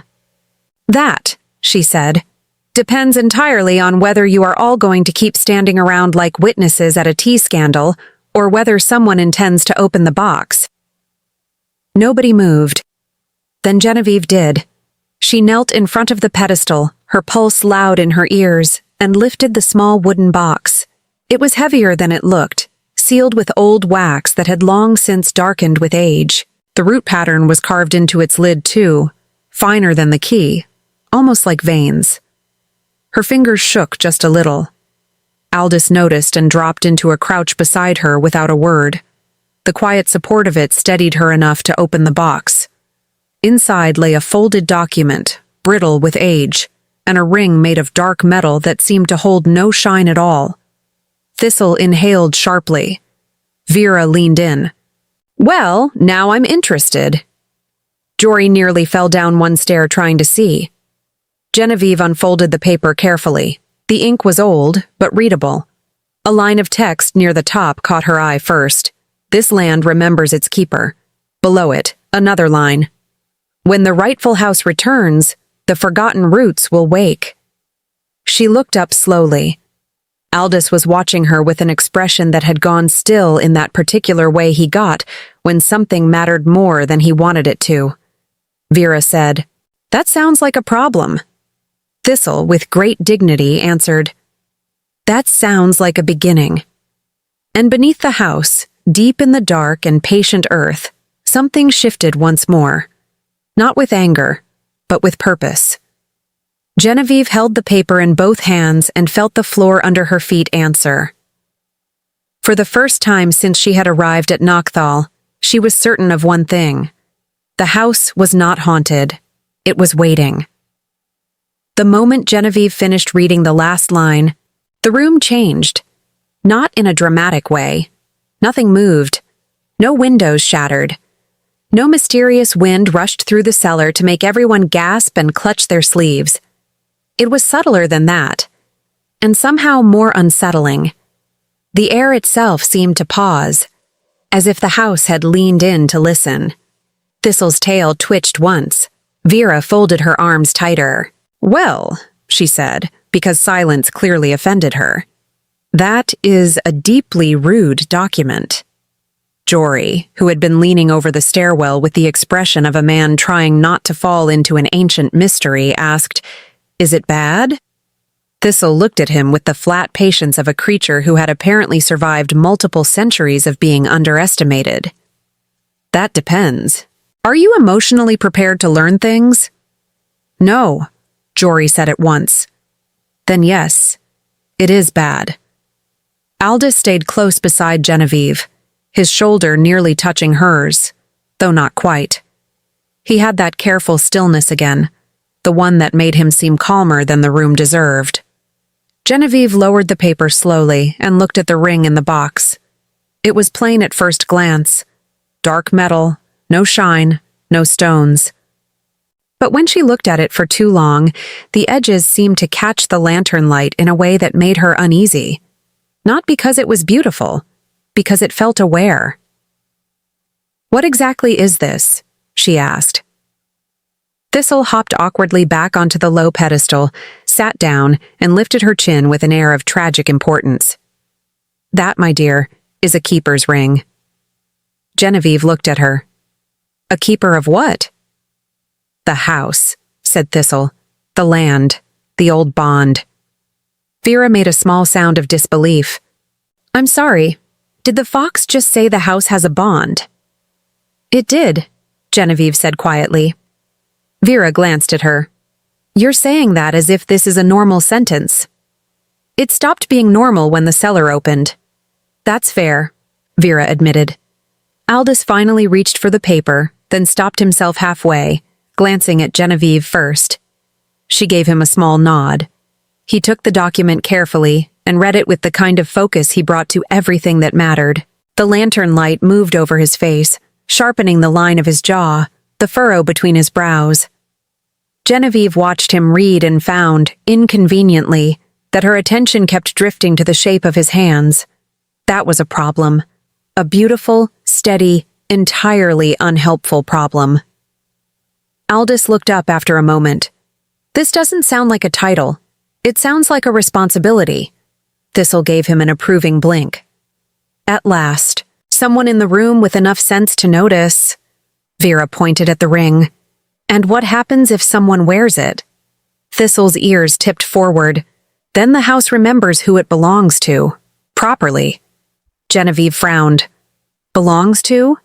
Not in the ownership sense, Thistle said, with the kind of grim delicacy usually reserved for funerals and tax audits. In the promise sense. Aldis's eyes shifted to Genevieve. Promise to who? Thistle turned the question over in her head, as if deciding whether humans deserved the full explanation. To the land, she said at last. To the old roots. To the people who were meant to be sheltered here when the territory was dying. Genevieve looked from the fox to the ring, then back to the paper in her hands. When the rightful house returns, the forgotten roots will wake. The sentence echoed in her mind with increasing weight. This was all built for someone, she asked. Not someone, Thistle said. For the one who would remain after everything else was stripped away. That landed harder than it should have. Genevieve swallowed. You mean me? Thistle's expression turned annoyingly solemn. I mean you, yes. The seller stayed quiet for a full 3 seconds after that, which for this house counted as an emotional event. Then Vera broke it, as she always did. Well, that is inconveniently poetic. Jory rubbed the back of his neck. Should we be excited or terrified? Both, Vera said immediately.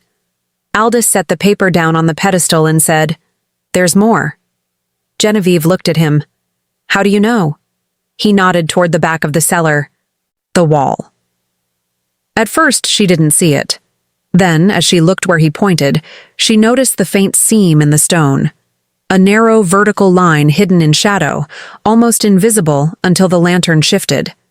The cellar had another door, or a panel, or something pretending to be one wall when it was really two. Thistle's whiskers twitched. Ah, good. We've reached the second level of the haunting. Please don't say that like you expected it, Jory muttered. I always expect at least one more layer of trouble, Thistle replied. It builds character. Aldis stepped closer to the seam. There's a latch here. Genevieve came up beside him. Their shoulders brushed this time, briefly, and the contact sent a quiet awareness through her that had nothing to do with magic, and everything to do with the fact that he was warm and solid and entirely too close in a room full of secrets. He looked at her once, just once, and seemed to check whether she wanted him to move away. She didn't. So he stayed. The latch was old and stiff. Between the two of them, they managed to work it loose, Aldis bracing his hand against the stone while Genevieve pressed her shoulder into the panel. It gave with a low grind, and a draft spilled out from the dark beyond, carrying the smell of earth, moss, and something faintly sweet, like flowers remembered through winter. Vera let out a long breath. Of course there was another room. Jory stared into the opening. That's not a room. That's a secret. Same thing, Vera said. Depending on how expensive the inheritance was. The hidden chamber behind the wall was small and round, lined from floor to ceiling with shelves carved directly into the stone. Some held bundles of dried herbs wrapped in cloth. Others held jars with labels so faded they were almost impossible to read.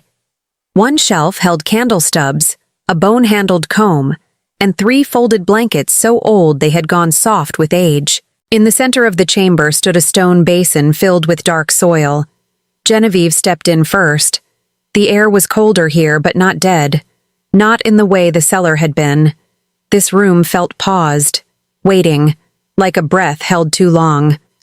Aldis entered behind her, then Vera, then Jory, who looked like he might faint from sheer narrative pressure. On the far side of the room, above the stone basin, hung a small carved plaque. Genevieve moved closer and read the words aloud. For the house that shelters the lost, and the hands that remain. Thistle's voice, softer now, came from the doorway. Yes, that one. Genevieve turned. You knew about this. I knew about all of it, Thistle said. I have, in my many years, been both a witness and a warning. Vera folded her arms. You could have mentioned this earlier. I was waiting for the correct dramatic moment. Jory looked toward the ceiling like he was asking the universe for a refund. Genevieve's attention returned to the basin. The soil inside it was not dry. It was rich, dark, and warm enough that she could feel its temperature from a foot away. At its center lay another object, a small wooden seed box, worn smooth by age. Her fingers hovered over it. Aldous noticed the hesitation. Want me to open it? She almost said yes. It would have been easier, safer. But the room was pressing in around her in a way that felt intimate rather than threatening, and she realized with a slow, strange clarity that this moment belonged to her. No, she said. I will. Her voice came out steadier than she felt. She lifted the seed box. Inside were not seeds exactly, though some of them were. Tiny, pale things wrapped in folded paper packets.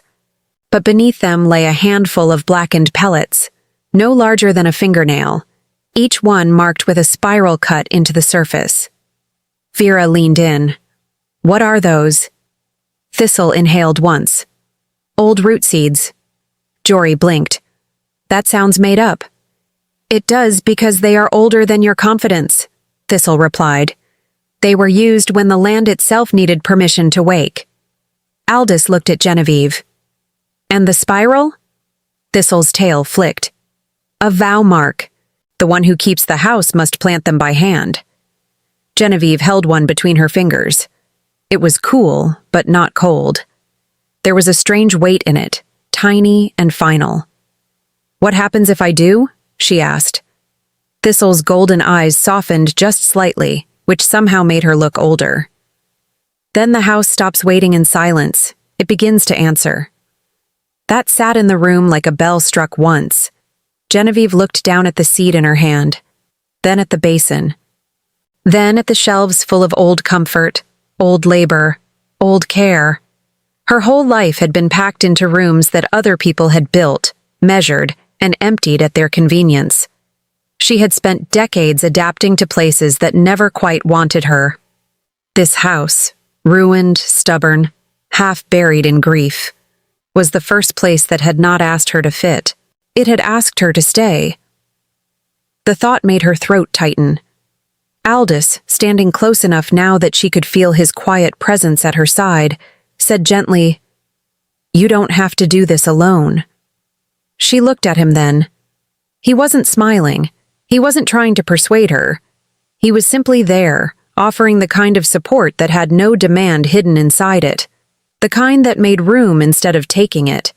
That mattered more than all the magic in the cellar. Vera, for once, said nothing. She just watched Genevieve with a level gaze that was almost kind. Jory whispered, I can fetch water? Vera gave him a look. Why would we need water for a seed ritual in a haunted basement? Jory shrugged helplessly. Because it feels like the kind of thing someone should fetch water for. Genevieve let out a laugh despite herself. It came soft and a little shaky, but it was real. Then she nodded. Water, she said. Yes, that would be good. Jory vanished up the steps like his life depended on being useful. Genevieve knelt by the basin, careful with her skirt, and opened the first packet. Inside was a pale seed, smooth and almost pearly. She lowered it into the soil. Nothing happened. Then she added the second, the third. With each one, the soil grew slightly warmer beneath her fingers. By the time she set the last of the old root seeds into the basin, the room had begun to smell different. Fresher. Earthier, less sealed. Aldous noticed too, his head lifted slightly, as if he had caught the scent of rain before the sky had admitted it. Thistle sat perfectly still. Vera crossed her arms and muttered, If this makes something explode, I'd like it said now that I objected to the whole concept. It won't explode, Thistle said. You sound very certain. I am very certain. You said that about the cellar and we found a fox. Exactly, said Thistle. This is proving my standards remain excellent. Jory returned with a bucket of water and nearly tripped over his own feet, trying to descend without spilling it. Genevieve took it from him, and when she poured the first slow stream over the seeds, the basin shivered. Not physically, as if something underneath the soil had recognized the touch. Genevieve inhaled sharply. Aldous moved a fraction closer, his hand hovering near her elbow, not touching unless she needed it. The room hummed, very softly at first, then enough to feel in the bones. The soil in the basin darkened, and a thread of green pushed up through the center, so fine and swift that Genevieve almost missed the moment it happened. Vera sucked in a breath. Jory made a noise of outright wonder. Thistle closed her eyes as if she had been waiting a very long time for this exact answer. Genevieve stared. A stem rose.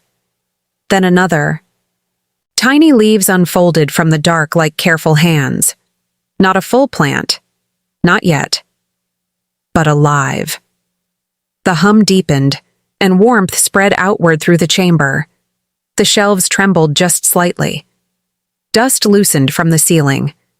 Somewhere above them, through floor and stone and wood, a bird called outside the house as if it had arrived in answer. Aldous looked at Genevieve with open astonishment. "You did that," he said. She shook her head automatically. "No. You only what?" Genevieve looked down at the sprout and stopped. The room had changed around her, not enough to call it healed, not enough to call it whole, but enough to tell the truth. It had answered her. The old house, the old land, the old silence, all of it had moved toward her like something starving for a hand. Thistle's voice, when it came, had lost most of its sarcasm. "There you are." Genevieve looked up. The fox was watching her with an expression far gentler than its usual sharpness allowed. Vera noticed that too, and perhaps for that reason alone, chose not to comment. Jory held the bucket with both hands and looked like he might cry from the sheer miracle of it. Aldous had gone quiet in the way he did when something mattered too much for words. Genevieve rose slowly, dust on her knees, a seed stain on her fingertips, and stood in the middle of the hidden chamber with the first living thing to emerge from the house's oldest vow. It should have felt like a victory. Instead, it felt like a beginning that came with a cost she had not yet learned to name. A second pulse rolled through the room, deeper than before, and this one carried a sensation that made every small hair on her arms lift. Not danger. Warning. Vera felt it too. "All right," she said, her humor thinning just enough to show the seriousness under it. "I would like to formally announce that I no longer think this is merely quaint."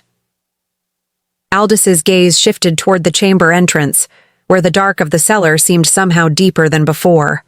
"Neither do I." Thistle's tail twitched once. "The house is awake now." Genevieve looked down at the tiny green leaves in the basin. Then she looked up at the others, her heart beating harder than before, because something inside her understood the shape of this day, even if her mind had not caught up yet. The house was not done, and neither was she. If the house had started to remember her, then whatever had been buried under it had also started to stir. Genevieve set one hand lightly against the stone basin, feeling the warmth rising through it, and knew with sudden, quiet certainty that the next step would not be as simple as planting seeds. Some doors once opened were not meant to stay quiet. By dusk, the house felt different. Not fixed, not safe.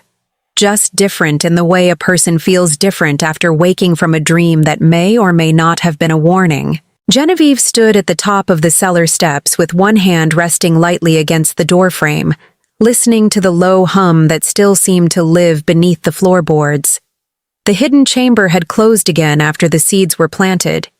The tiny green sprout in the basin remained, fragile and impossible, and the room had settled into a silence that felt less empty than before, more like waiting. Behind her, Vera locked the pantry with unnecessary force and said, "If the house starts producing actual vines by breakfast, I'm charging rent." Jory, who had spent the last 10 minutes carrying buckets of water down and then back up again, as if the motion itself might ward off whatever mysterious force had been awakened, muttered, "I don't think rent is the biggest problem." Vera glanced at him. "That's because you still think in manageable sizes." Genevieve should have smiled at that. Instead, her attention remained fixed on the floor beneath her feet.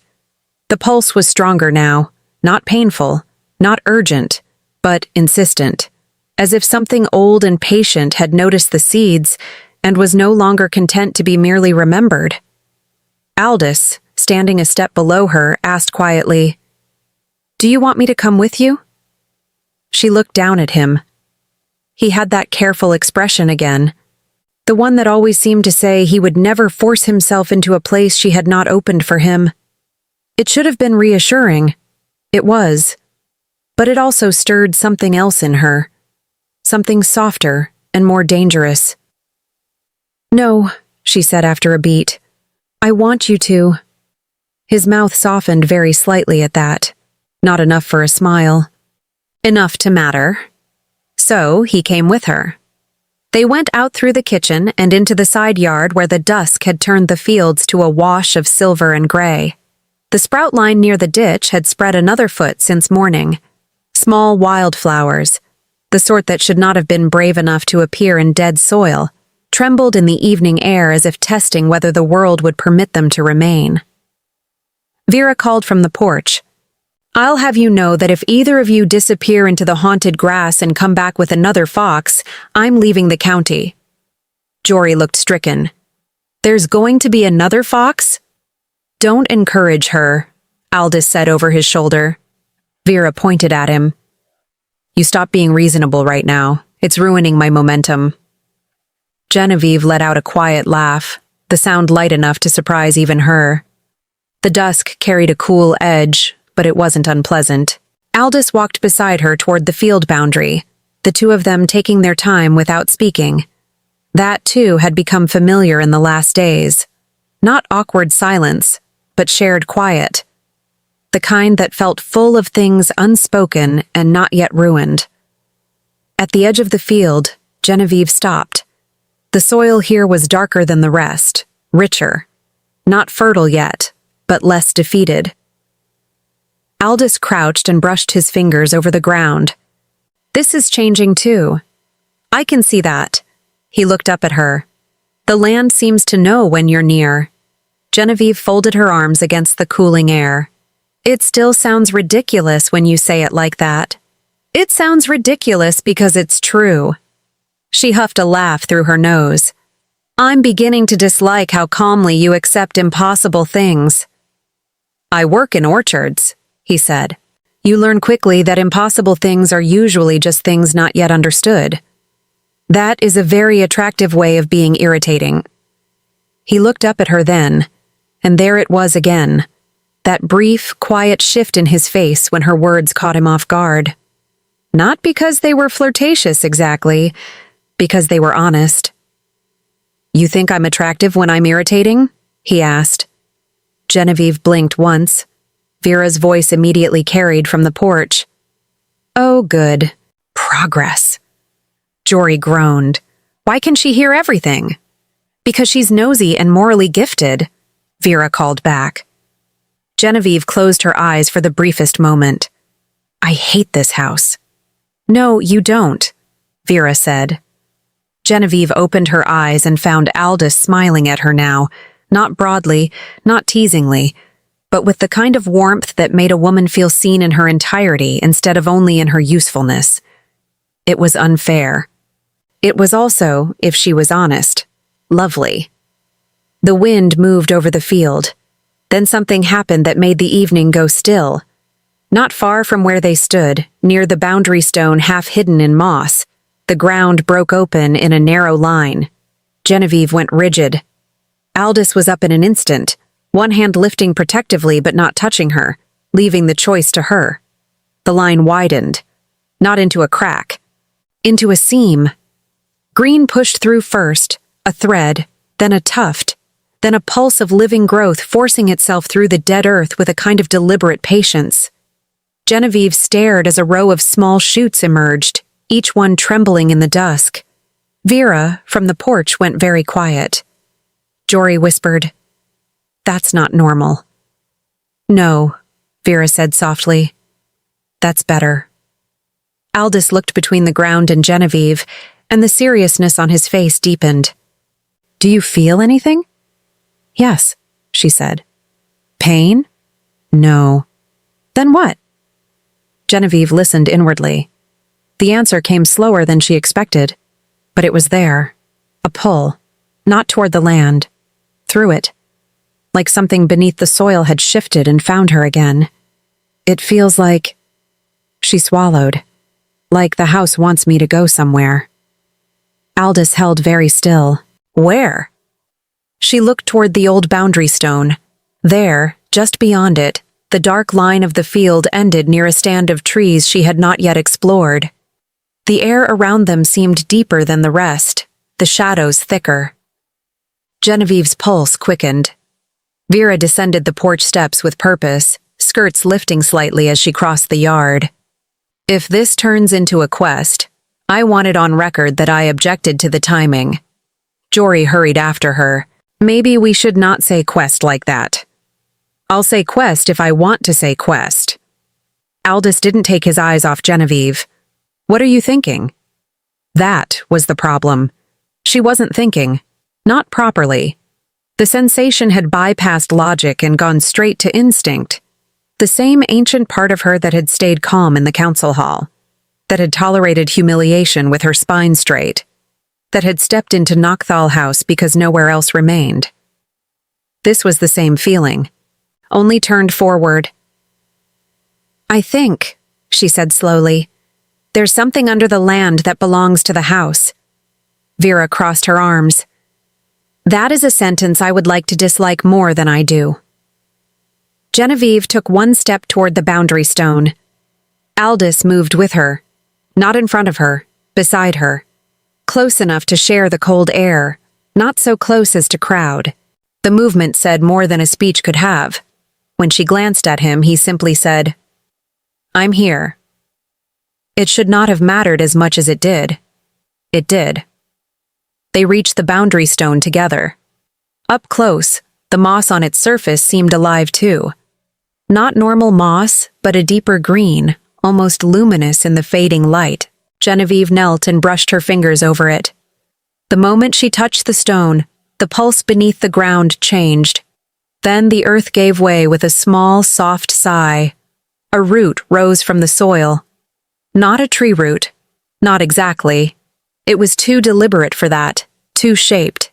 It curled upward like a hand uncoiling from sleep, and at its center gleamed a narrow silver vein of light. Jory made a sound that was probably a prayer and possibly an apology. Vera took one step back. "I officially take back my earlier statement. This is not better. This is magical nonsense." Aldous' voice was low. "Genevieve." The root stopped rising. It hovered there, trembling, as if it waited for her. The air around it smelled sweet now, like crushed leaves, rain, and the first breath of spring after a long winter. Genevieve stared. The root was offering itself to her, not as an attack, not as a demand, as an answer.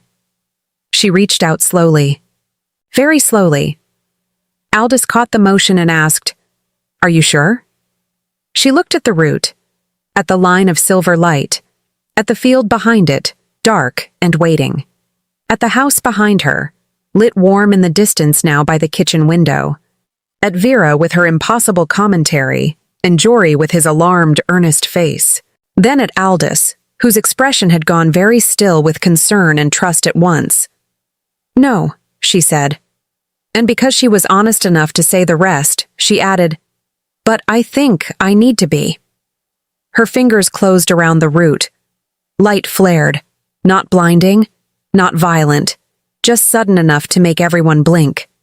For one brief heartbeat, Genevieve felt it. Memory, grief, soil, weather, old vows, old hands, and a depth of belonging so vast it almost made her knees give out.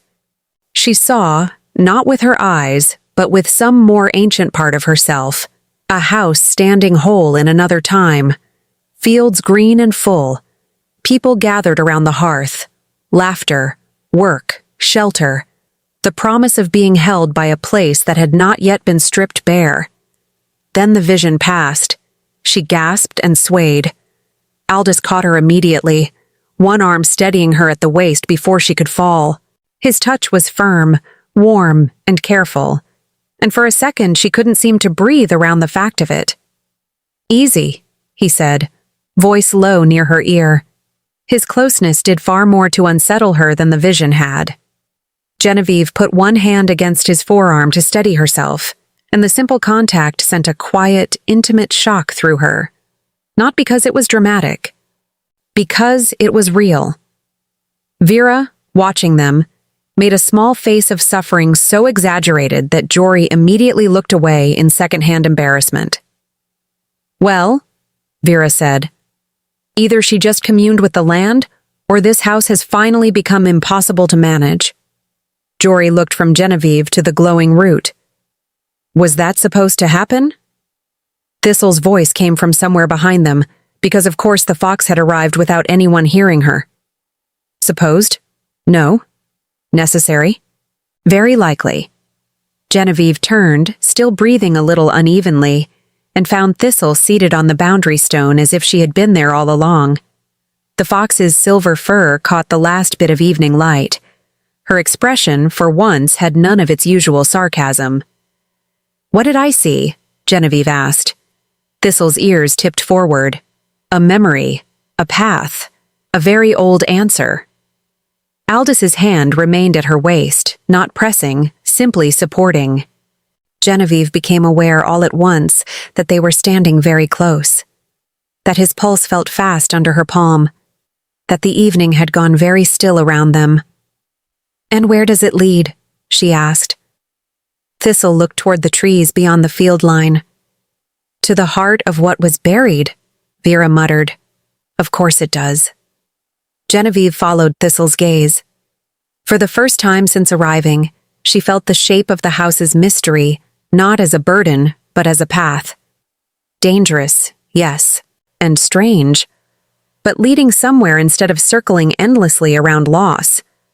Aldous looked down at her, and his voice gentled. "Do you want to keep going?"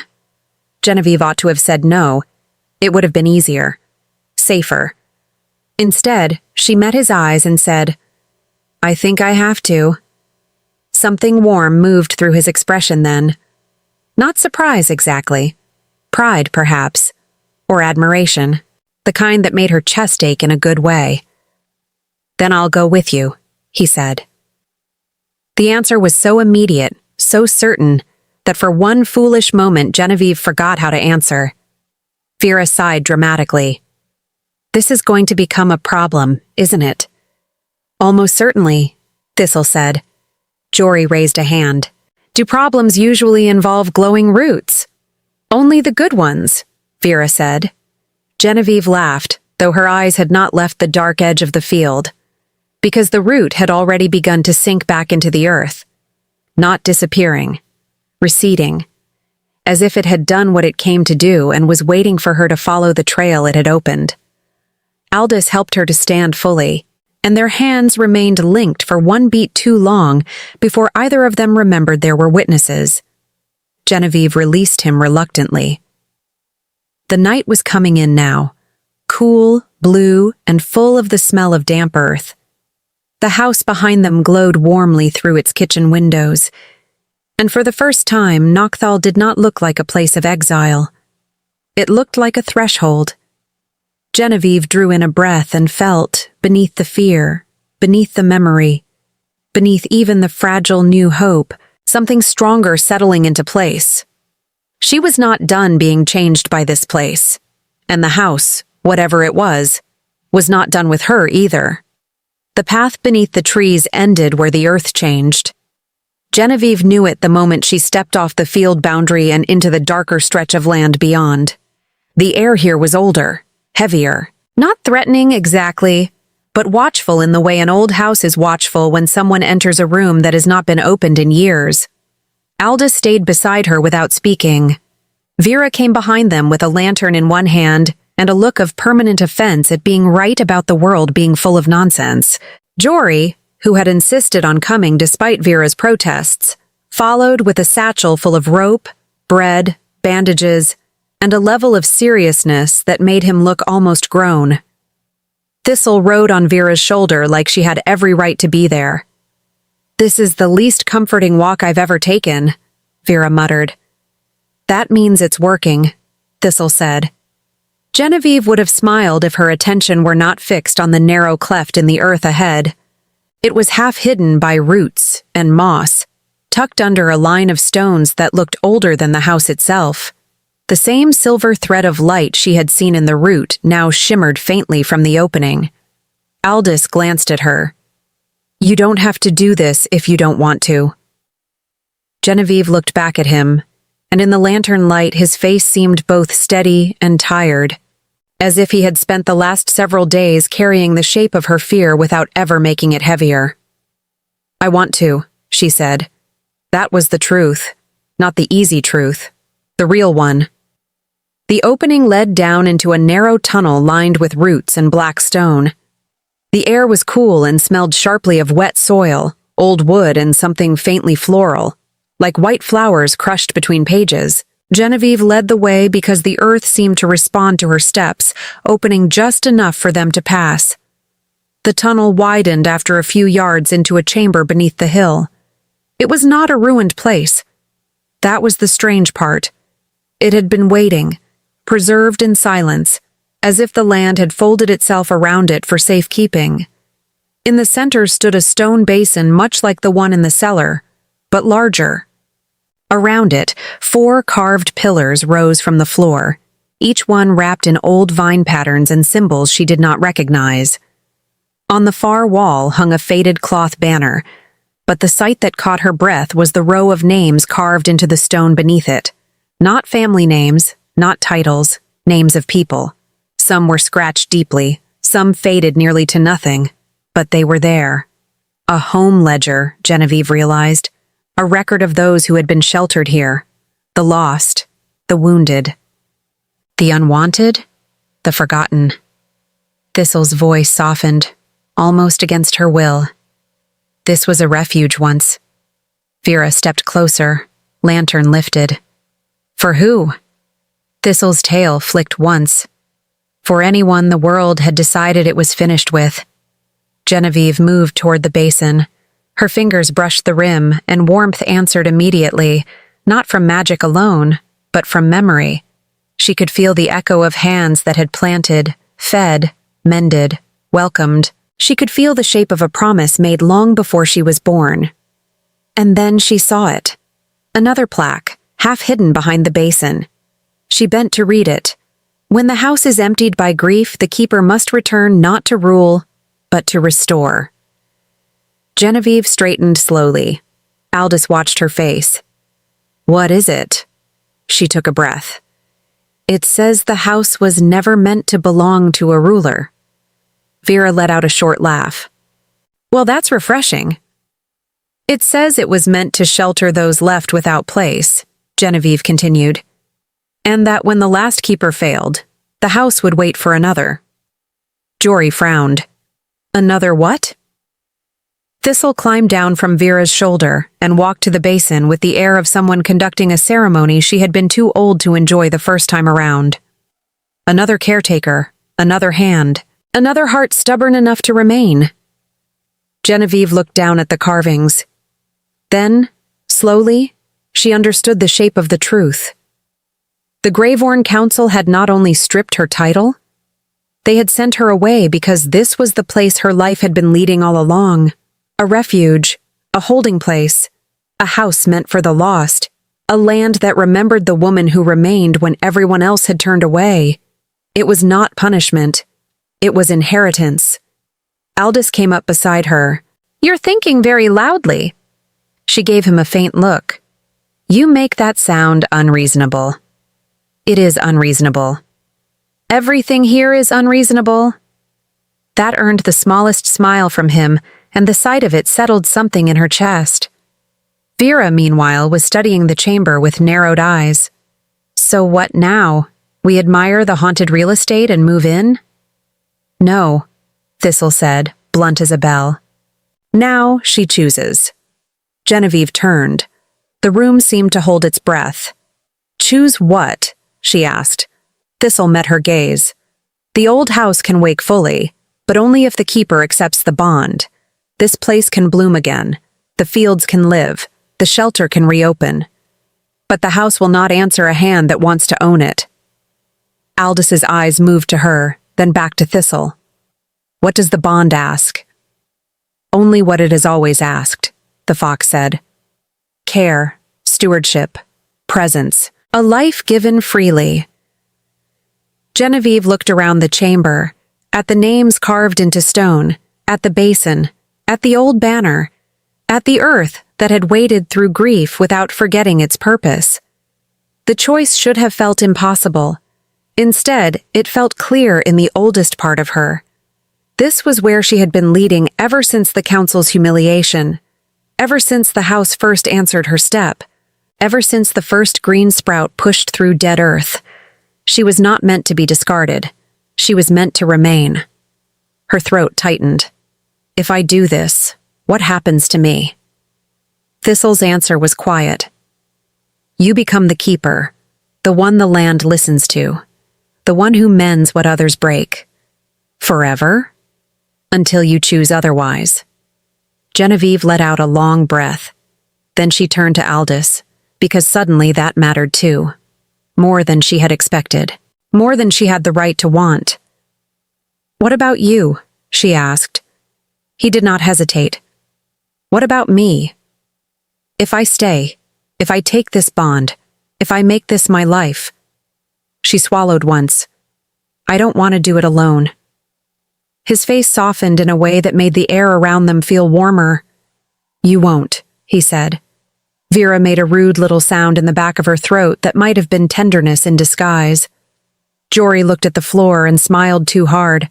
Aldis stepped closer, but not so close that he crowded her. Genevieve, I came here because a man in my orchard said the land was dying. I stayed because I met a woman who refused to believe dead things were permanent. Her breath caught. He looked at her with complete sincerity. You do not have to ask twice. That was the moment everything inside her settled. Not all at once, not dramatically, but deeply. Like roots finding water. Genevieve reached for the basin. Thistle nodded once. Good. She closed her fingers over the carved rim and spoke the words on the plaque as clearly as she could. When the house is emptied by grief, the keeper must return not to rule, but to restore. The chamber shuddered. Light moved through the carvings in the pillars, thin at first, then stronger. The names on the wall seemed to brighten one by one, as if lit from within. The basin filled with warm gold radiance, and the air around them trembled with a sound like many long-held breaths finally released. Genevieve felt it in her bones. The bond took root, not painfully, not violently, simply completely.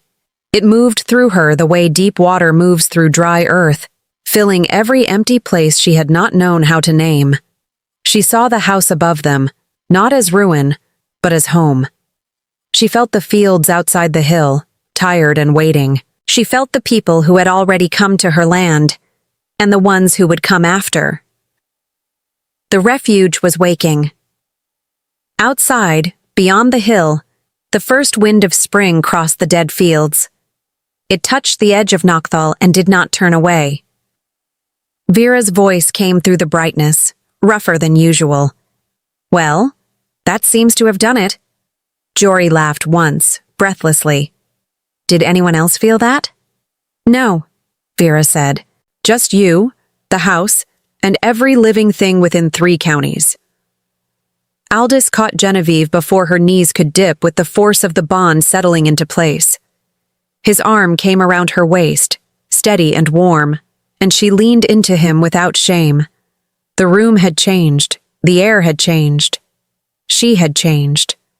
But some things remained beautifully, stubbornly the same. Aldous looked down at her, and this time he did not try to hide the softness in his expression. "Are you all right?" Genevieve let out a breath that almost became a laugh. "I think I'm becoming someone else." His thumb brushed once, gently at her side. "You're becoming yourself."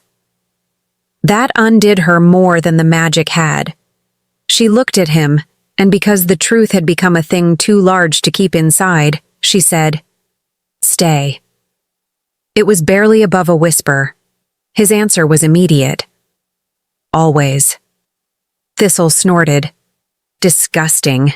Adorable, but disgusting." Vera pointed toward the chamber entrance. "If either of you starts kissing in front of a sacred basin, I'm leaving immediately and telling everyone I was never here." Jory raised a hand. "Can I stay if I'm quiet?" "No," Vera and Thistle said at once. That broke the tension completely. Genevieve laughed then, fully, with her head tipped back against Aldis's shoulder. It felt clean, real, like air after a storm. When the light finally settled, the chamber had changed. The basin held not just glow, but living green. Small shoots had begun to rise along its edge. The names on the wall were no longer faded. They stood clear as the day they had been carved. And somewhere above them, the house itself answered with a deep, contented sigh. They went back out into the evening to find the field transformed. Not all at once. Not in a miracle that tried too hard. But enough. A wide ribbon of green now stretched from the boundary stone to the house. Flowers bloomed in clusters along the ditch line. The dead ground had given way in patches to life, and the air smelled like wet soil and the promise of rain. People stood waiting near the porch. Not strangers. Not anymore. The ones who had come first, and the ones who had followed after. Jory's face lit up when he saw them. Vera straightened and muttered something about, "Of course the social consequences are already arriving." Aldous glanced at Genevieve, silently asking without asking whether she wanted this. She did. She stepped forward. The people gathered there did not bow. They did not kneel. They simply looked at her the way lost people look at a lantern in the dark. And Genevieve Morrow, who had once been told she was no longer needed, no longer useful, no longer enough, lifted her chin and welcomed them home. Epilogue. 2 years later, Knockthal House was no longer called Knockthal House. People called it Morrow Shelter now.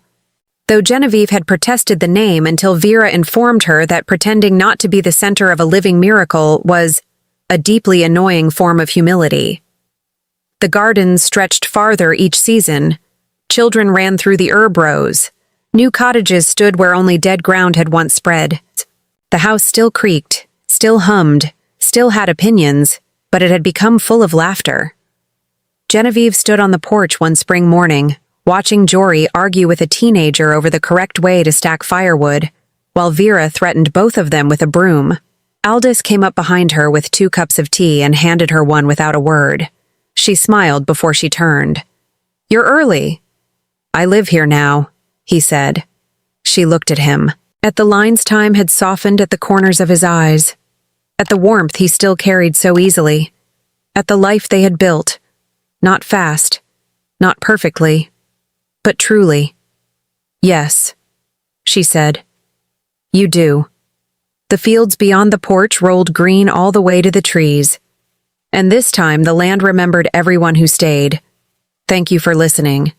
Tell me in the comments which part moved you most.